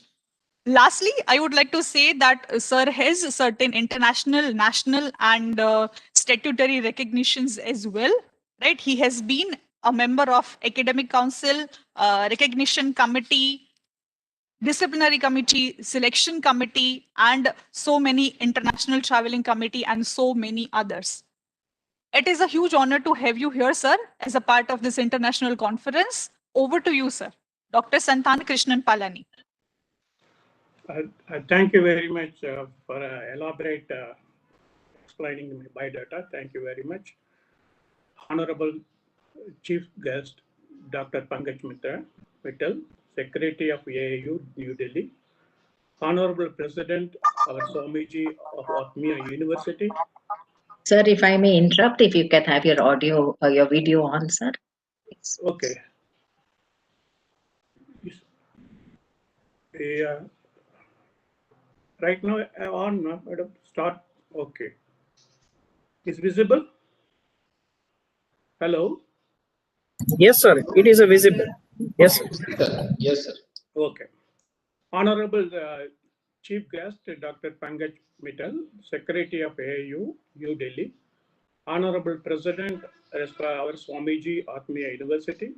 Dr. Atmiya Bug, President of the Lincoln University, the Vice President of Atmiya University, the Secretary of SKS, Dr. Samir Vaidya, and staff members of both the universities, organizers of the international conference of both the universities, resource persons, experts, deans and directors, and students and friends. Good morning. Really, I'm very happy. I'm sincerely welcome all the guests and participants for the first international conference organized during this particularly this type of situations through a virtual mode. I think this is the second conference which we are organizing in Atmiya University. First one which was organized in biotechnology. I am very happy that under the able leadership of the Swamiji has taken the initiative to organize the international conference with Lincoln University of Malaysia. And Dr. Abhish Ranjan has clearly illustrated the points which are very similar to Indian origin also, Indian also. I think both the universities are facing the same type of constraints. I can say constraints, or I can say that certain problems. I think there are certain problems. Solution has also been worked out by Atmiya University. The examination systems and so many things has been perfected. I think Atmiya University is also taking care of infrastructure facilities and other things. I think these are all the things which are common. I think you'll be knowing that change is inevitable. So we have to change according to the needs of the clients. So coming to this particular conference is said to be the stepping stone towards the globalization of education systems. India is very keen on educational quality, providing education, quality educations. Number one is education is for all, is the first word which has been coined earlier. Now the government is telling that education access to all the people who are in the private universities or a government university, whoever may be, access should be similar and it should be helpful for the international or national level. Education should be shared for all the universities. The present society is led more of information and technology based fueling fire for the degree competitions among the nationals to make more and more globally competitive. So that is the most important. Competitiveness is the most important. To grow as a global competitive, there is a need for this type of workshops. So this particular workshop will definitely bring the international education and also give the students to globally competitiveness. And also this particular type of workshop definitely will bring the policy. So the educational framework which has to be adopted for the different or the universities, because the NAP has clearly, the chief guest clearly illustrated the NAP policy. There are many, so this has been listed out. But as a young university, we have to go step by step to adopt the thing. The lead universities which are already enriched, they can take it up the thing very quickly. But as far as Atmiya University, young university, we have to go with a very high speed to catch up the needs and also fulfill all the requirements of NAP. It may take a little more time. However, this relationship of the Malaysian university will also speed up our activity to take up the implementations, and also we will be also benefited by their relationship. And this type of conferences definitely help in submitting the joint research proposals for societal needs. And the president of Lincoln University is also having a similar view of the Atmiya University. He also said the society need to be worked out by the countries. That is the most important, because Atmiya University also funding for the seed money for the research. That is only for the societal improvement research. So both the aim or a mission is very similar. Then coming to the conference, this conference is having 2 days. The first day, which is being participating for the that is for the paper presentation by the students, is also being arranged. So I wish him all the participants, those who are going to present the papers. I think this paper should be of a quality nature and should be related to social relevance. And also it should focus the theme of the current theme of the topics. And I congratulate and also wish all the participants, more than a winning or losing, bring out the best in you and also spur you on to the greater achievement in life. The international conference definitely will give us a policy as well as educational framework which has to be adopted in future, and mutual benefit will be considered by the both the things.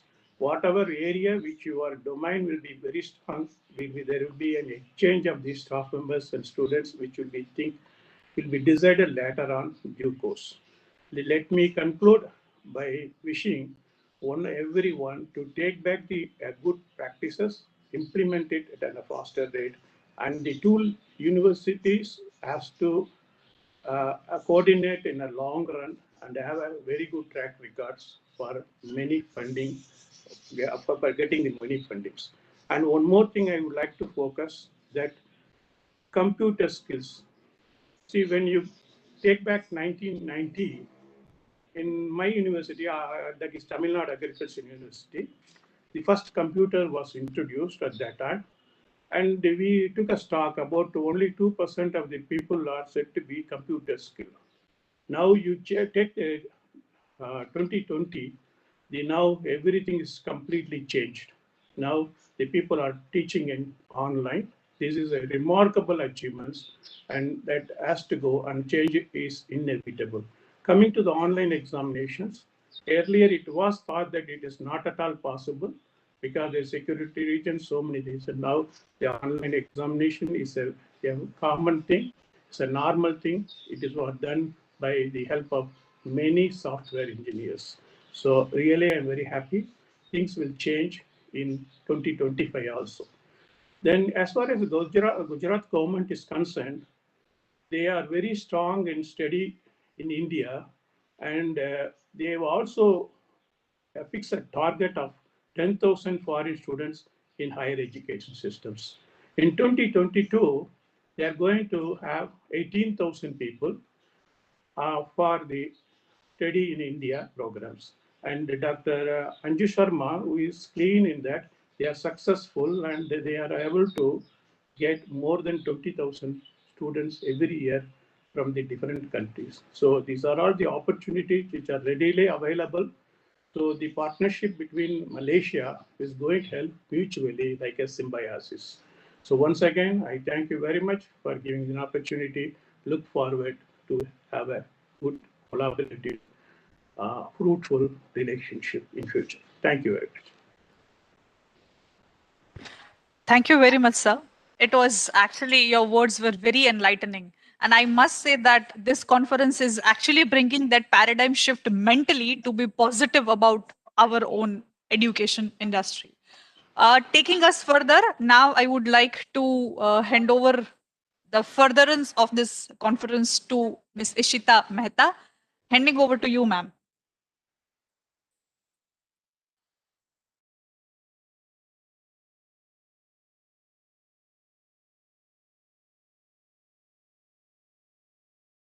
Thank you so much, madam. And now for the keynote address, I introduce to you Dr. Ivan Lau. He serves as the Associate Professor and Managing Editor for International Journal of Business Society in Faculty of Economics and Business, University Malaysia, Sarawak. He was the Deputy Dean for Research at Faculty of Economics and Business from 2016-17 and the Director of Center for Business Economics and Finance Forecasting, UNIMAS 2013-2016. He was at Faculty of Economics, University of Cambridge from 2013-14 as the visiting scholar. Dr. Ivan speaks at numerous international conferences in countries like Indonesia, UAE, Sri Lanka, Italy, and Malaysia, and now also in India. He is among the highly cited authors in UNIMAS. Apart from the academia journey, he joined numbers of running events and enjoyed traveling around the world. His expertise and research interest lies in the area of international economics and finance, analytical economics, business economics, and so on. It is our esteemed pleasure to have with us Dr. Ivan Lau for the keynote address. Over to you, sir.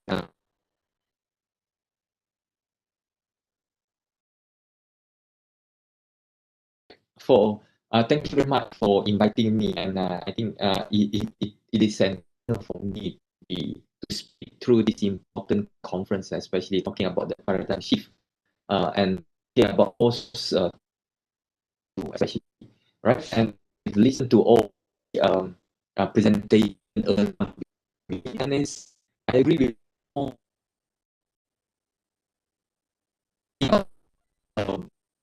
we should move forward.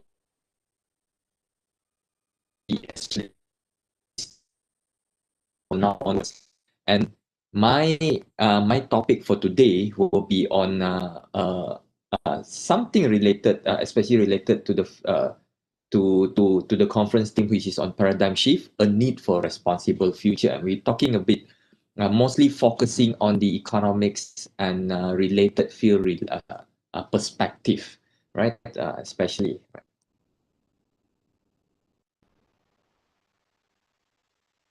Graphic. So,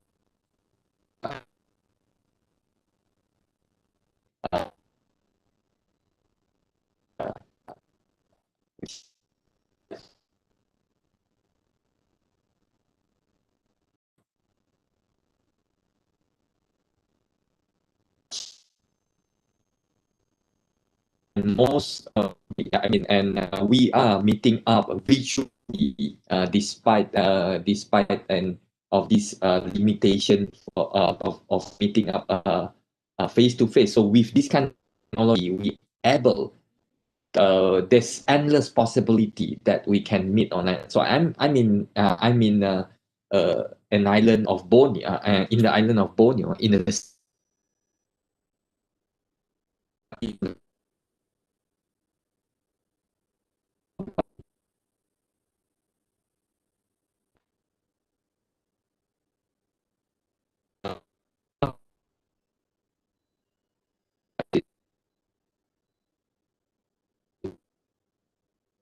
one day when we are allowed to travel again internationally. So what I'll be talking about, the three main things I talk about is on the VUCA environment, VUCA, and I'll be touching a bit on the research and digital team.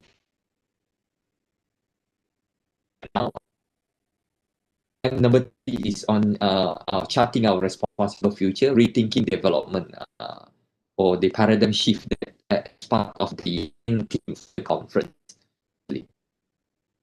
So what we have right now is that I describe the moment or the or what we are having right now is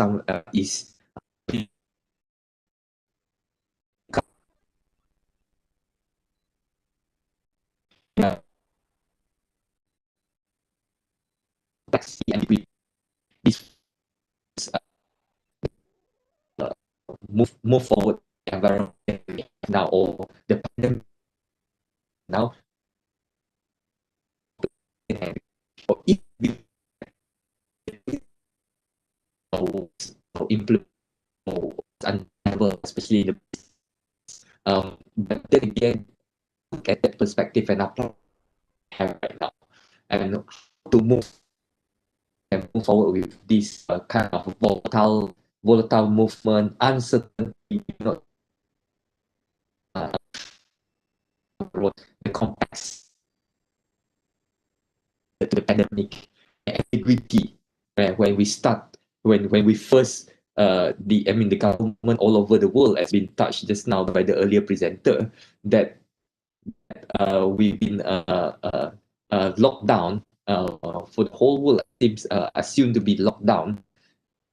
Then this create another kind of a different issue, and thank God with this advancement in information technology and this technological advancement, that we can do things that we are doing and assume our life in the sense of a new normal, as what numbers of people agree with and talk about it, right? So what we should do, based on the understanding of the VUCA environment, what we should do is that we have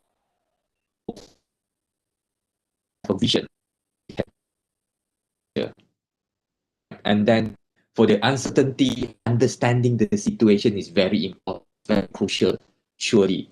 And for the C, this is the proposed solution for the VUCA environment. For the C, complexity, you must have clarity. It must be clear what we are doing, what the government are doing, what the universities are doing, what the individual are doing, and so on and so on and so on. And agile in that sense, which again, this is been adopted from the business business perspective, especially this model would be very good applicable to the SMEs and all the business sector.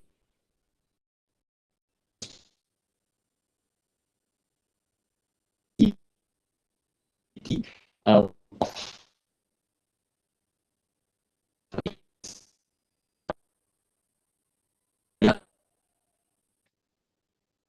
limited logical unconstrained means that this, despite of what we're having this year, especially in 2020, we are not constrained. Not certainly we're not having a meeting face to face, but through this kind of unlimited possibility and partnership and collaboration, we can meet online, and a lot of big events and meetings were conducted online too. So going into meeting up and talking in front of the computer right now, as an educator like myself and all of you inside here right now, I think we are get used to that, talking to the computer and seeing our students actually online and with and without video on. So this is the word, I mean the unconstrained, and looking further, not only just in education, but all the other particular related field also should be unconstrained with unlimited possibilities. The next one will be connected. We're very much connected to each other, despite that we're not meeting up face to face. In that sense, connectivity there, the connection is still very much being emphasized, and not only connected, but we also very much integrated. And the other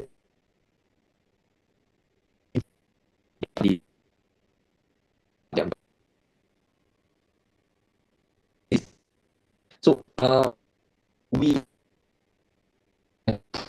point that we also the positive side of the COVID-19 with the pandemic, with the impact of economy towards business and whole world and everyone. Dr. Ivan Lau, I'm so sorry to interrupt. Our technical team suggests that there is something, some technical glitch at the end of listening to you. So if you can resolve that. What is the We are facing. Excuse me, sir. Dr. Ashish Kothari here, Deputy Registrar of Atmiya University. Sir, I hope you are using your speakers, loudspeakers. You are using loudspeaker at your end. Using my laptop. So in your laptop, sir, your sound, output of your sound comes back as an echo to all of us. So if you have earphones and if you can stitch that earphones to the microphone pin, then loudspeaker pin, or if you can reduce your loudspeaker voice, loudspeaker volume, if you can reduce your loudspeaker volume. Is it? Thank you, sir. Thank you. Is it better? Fine, sir. Absolutely fine. Yes, sir.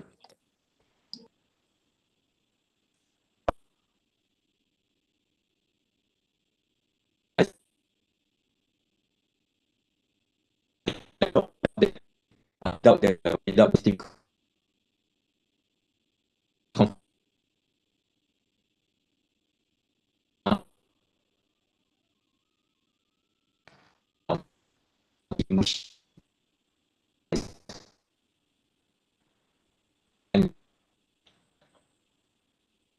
with all the other fields also very much flourish because of that.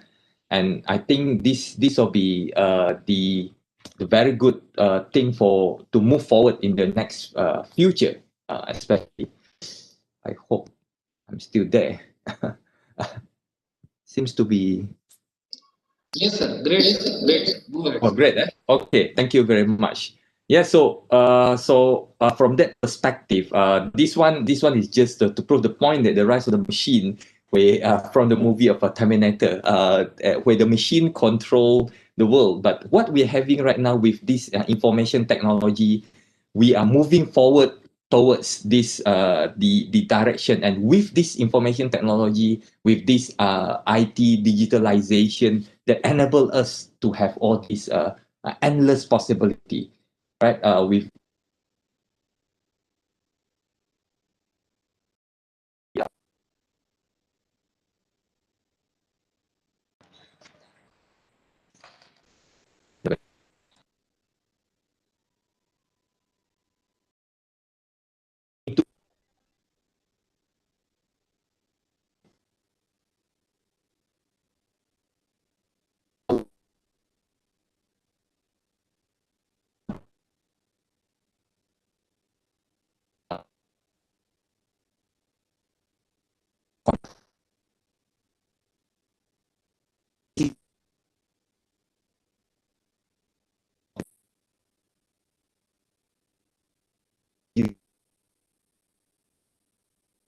which is actually good way that we are looking into, because without this we are not be able to do a lot of things as of this moment, right? And the third part, and which is the last part, is that how we're going to chart our responsible future, what we're going to do the post 2020, especially when we talks about the rethinking development as a whole. And I touch on what is already there, being proposed by the United Nations on the Sustainable Development Goals, especially talking about the planet, the people, the prosperity, and the partnership between these four piece elements, which is very much important for sustainable development, with or without the COVID, the pandemic, right? So right now we're in the moment of the COVID. This program or these things or this sustainable development should be carried forward with much more. We are now much more closer in that sense, and we are understand the idea of prosperity, understand the idea of partnership and collaboration much more understandable. And I just do this a little bit of searching yesterday, and I found that in the Scopus database, Scopus publication database, they found that more than 50,000 publications related to COVID-19. Especially, although it's just this year, happens this year, and most of the publication are actually in the field of medicine, certainly, and all the other related field too, like here, right? Certainly in business economics and related field too, right? But the medical field related have attract more than 35,000 publication for the period of 2019 2021, which is next month.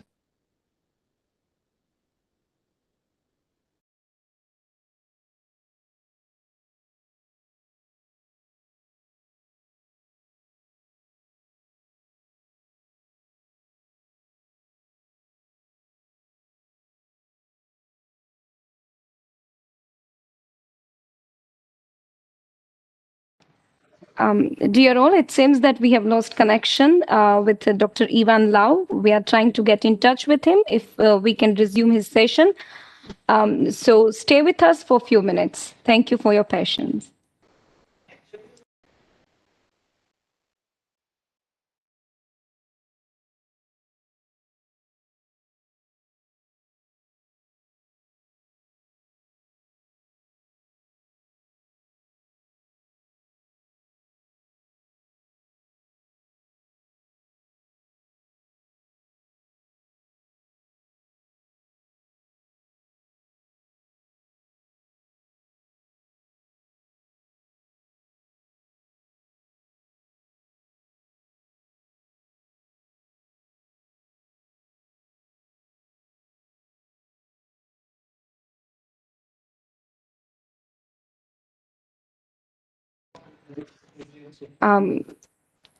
We would now like to move further with our session.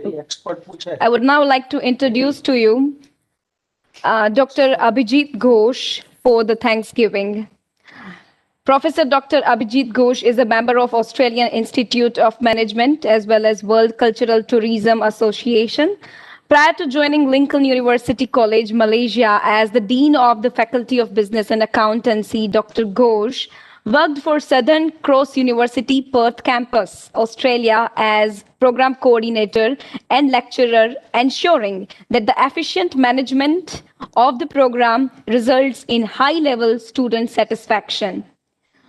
Dr. Ghosh's qualification includes Doctor of Philosophy in Management, Master of Business Administration, Graduate Diploma of Business Management Studies, Masters of Commerce, and a Bachelor of Commerce. I would now like to ask Dr. Abhijit Ghosh to present the vote of thanks for this inauguration session. Thank you, sir.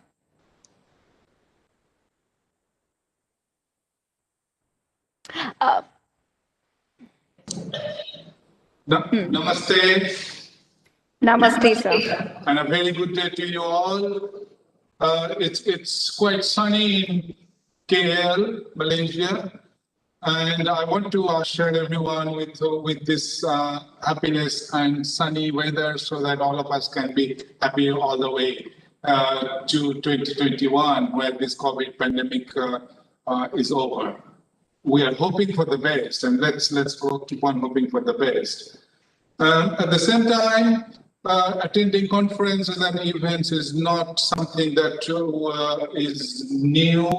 However, attending conferences using this kind of platform is something that is quite new to most of us, because we all, it seems like by looking at you, all of us, we are having gray hair and a lot of energy, but we are really not sure what is this. Because having or attending a conference where we are enjoying a cup of coffee, networking with each other and chatting, that's what makes us all happy, yeah? Then obviously also the academic discourse, interaction, that is the prime motive for attending conferences. I'm wishing you all the best. And I was listening to the previous speakers, and basically the way they are mentioning about where we are heading, or what is going to happen in the coming near future, and how the education sector mainly has relooked and again relooked itself, and by bringing the modern technology and making sure that the students are not disadvantaged. Quite substantial changes are happening all around ourselves, and also we are adapting. And most of us, we were resisting before the pandemic, but however, we have no other choice but to embrace all these modern technologies and the online mode of delivery in our day-to-day activities, so that at the end of the day, we still have a job. To make sure that we understand where we are, first of all, we believe in certain paradigms, and I'm also believing in certain paradigms. But when we have to go out of our cocoon or our shells, and we have to embrace those other paradigms, we go through a lot of paradigm shifts. And that's actually where we are heading with this particular conference, and I'm expecting through the debates, through the sessions, a lot of new ideas will be generated, and with these new ideas, obviously, we'll be able to add a lot of academic areas well covered in our literatures, and that will eventually benefit the whole student as well as academic community. His Divine Holiness Param Puja Hari Prasad Swamiji, a special thanks to you. His Divinity Thagbal Swami Ji, President of Atmiya University, special thanks goes to you as well. Dr. and Mrs. Pankaj Mittal, Chief Guest Secretary General Association of Indian Universities, we thoroughly enjoyed your session with us today. It was a pleasure. Professor Dr. Atmiya Bhumik was traveling, but at the same time, he still managed to talk to us regarding where this whole thing is moving. And he, being the president of Lincoln University College, is always at the forefront guiding us and basically alerting us the areas that we should avoid and where we need to focus and refocus. Also, special thanks to Dr. Hajar Bibi Paulina Abdullah, Pro-Chancellor Lincoln University College, Malaysia, Dr. Sheila Ramachandran, Pro-Chancellor Atmiya University. Also, special thanks goes to Dr. Sandeep Poddar, Senior Research Director, Lincoln University College, Malaysia. Dr. Hitesh Shukla, Professor, Department of Management, Saurashtra University. I met him some time back. However, I still vividly remember the kind memories. Dr. P. Santha Krishnan, Provost at Atmiya University. Dr. Samir Vaidya, Secretary, Sarvodaya Kelvani Trust, Management of Atmiya University. Dr. Abhishek Ranjan, Dean and Head, Botho University. We learned a lot from your speech today, sir. Associate Professor Dr. Ivan Lau, Hawk University, Malaya, Sarawak. He is in the other island. However, when I started enjoying your session, suddenly we have to lose you because of poor connectivity. But I'm pretty sure that we'll be able to move forward plenty in future with your kind words. Dr. Mr. Jayesh Parekh and his team from CII, Colonel Dr. M.P. Singh, Registrar at Atmiya University, Dr. Ashish Kothari, Deputy Registrar at Atmiya University, Accounts Department, Mr. Rahul Tam, Press and Media Department, Mr. Jignesh Ganatra and his team for technical support, and also the keynote speakers, all session chairs, judges, students, contest, all dignitaries. Special thanks to joint organizing secretaries, Mr. Jayant Thakkar, Atmiya University, and Dr. Asra Ahmedi from Lincoln University College, Malaysia. Above all, special thanks goes to Dr. Vishal Kasliwala. I think I know him for the last 7 or 8 years, and we keep in touch all the time. Dean and Dr. Piyush Mehta, Head and other staff members of Faculty of Business and Commerce at Atmiya University for their seamless efforts, time, and dedication towards making this event a grand success. Last but not the least, thanks to all who have directly and indirectly supported during this lead towards organizing the international conference, which is a truly international conference, because I see a lot of participants and the keynote speakers were not only just from India, but from some other countries as well. Also, I'm very pleased to mention that we are actually having 4 of our research scholars who are also participating and presenting in this particular conference, and also 2 of our PhD scholars from our faculty are also going to be presenting during this conference. They are from Myanmar.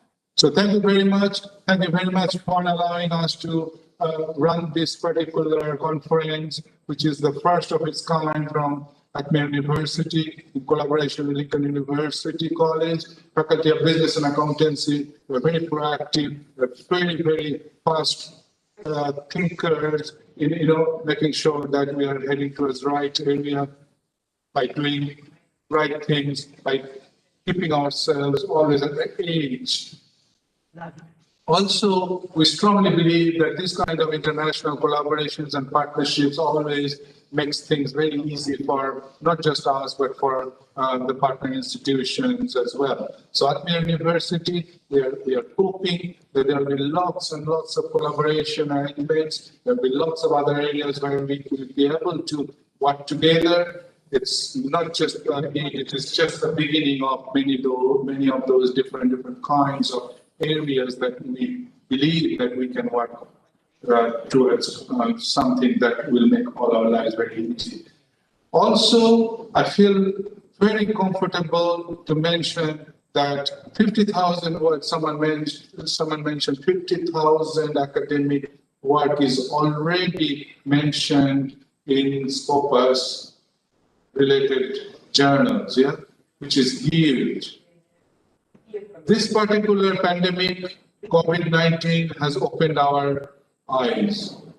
We're very, very comfortable with the way we're doing things. What used to be our social norm is not going to be the social norm in the coming years to come.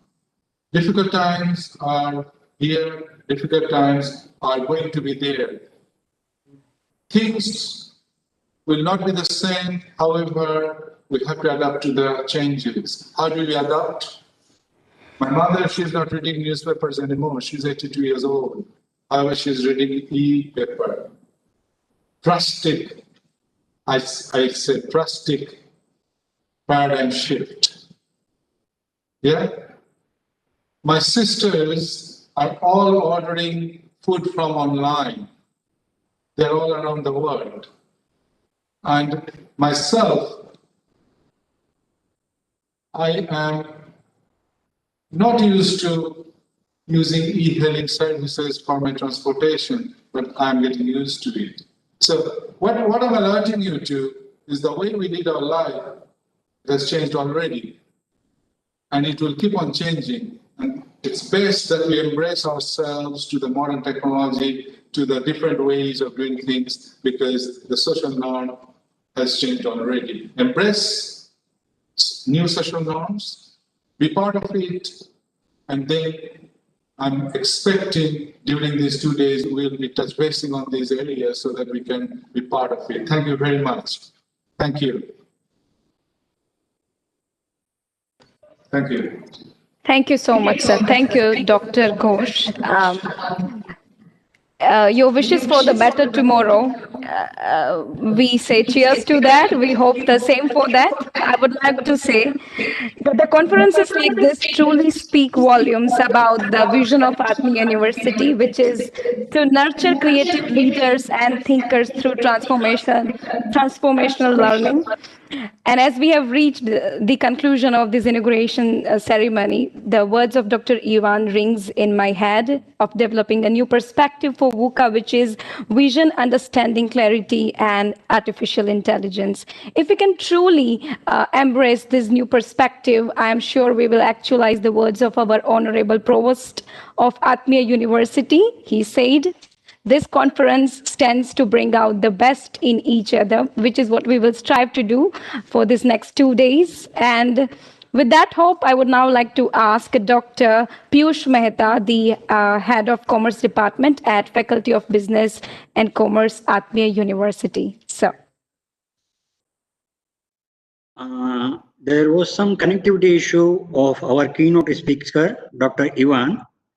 So I would request him to record his speech and presentation and to send us, and this recorded speech and presentation of Dr. Ivan will play in all the sessions.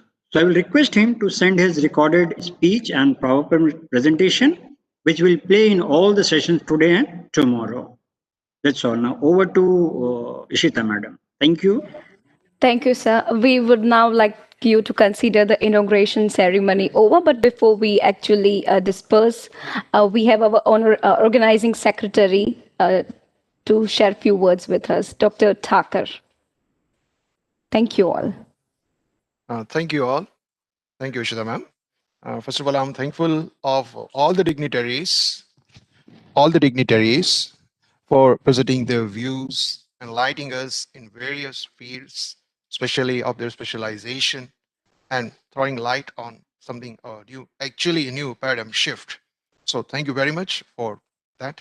Now I'm going to share the schedule of today. Okay.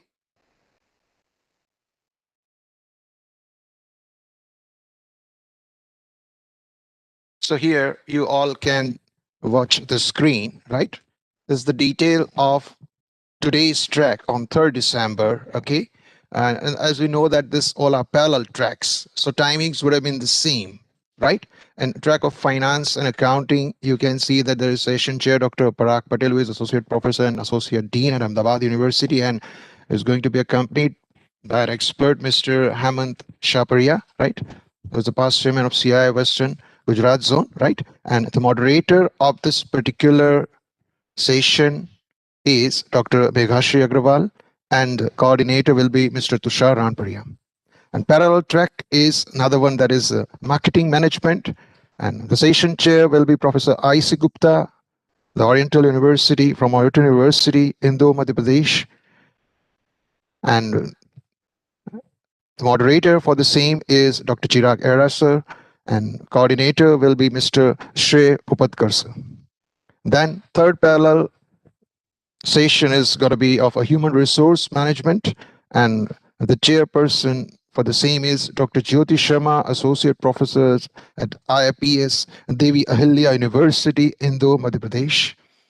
and she is going to be accompanied by the expert in HR field, that is Dr. Nivedita Srivastava, founder and principal consultant, right?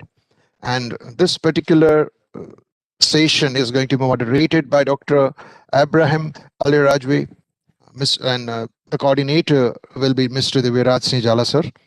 And the fourth parallel session, that is of two particular sectors. First, it's going to be started with entrepreneurship and economic policies. It's going to be followed by operations, logistics, and supply chain management. And this particular session is going to be chaired by Dr. P. Ali Rani, the director, Sardar Vallabhbhai Patel International School of Textiles Management, Coimbatore, Tamil Nadu. And this particular session is going to be moderated by Dr. Alpa Joshi ma'am, and coordinator will be Mr. Vishal Savalia. Now, all participants, you all would have received this information in your mail also. So I request every participant to open the mail and to follow that link. There are certain common instructions for all, like that all participants need to complete the presentation in 6 minutes, and this will be followed by question and answer session for 2 minutes. And the best paper and the session chair, that particular will be judged by the session chair, right?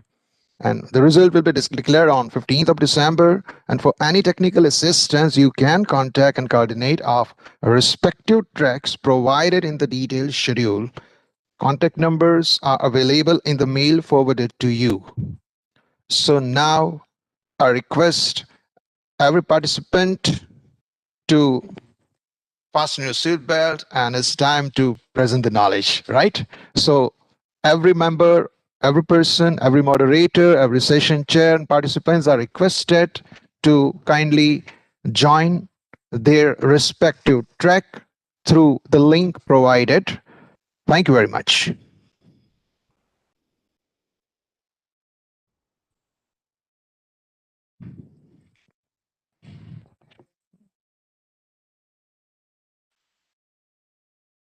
So now I request all the participants and the session chairs and judges to join to the respective sessions.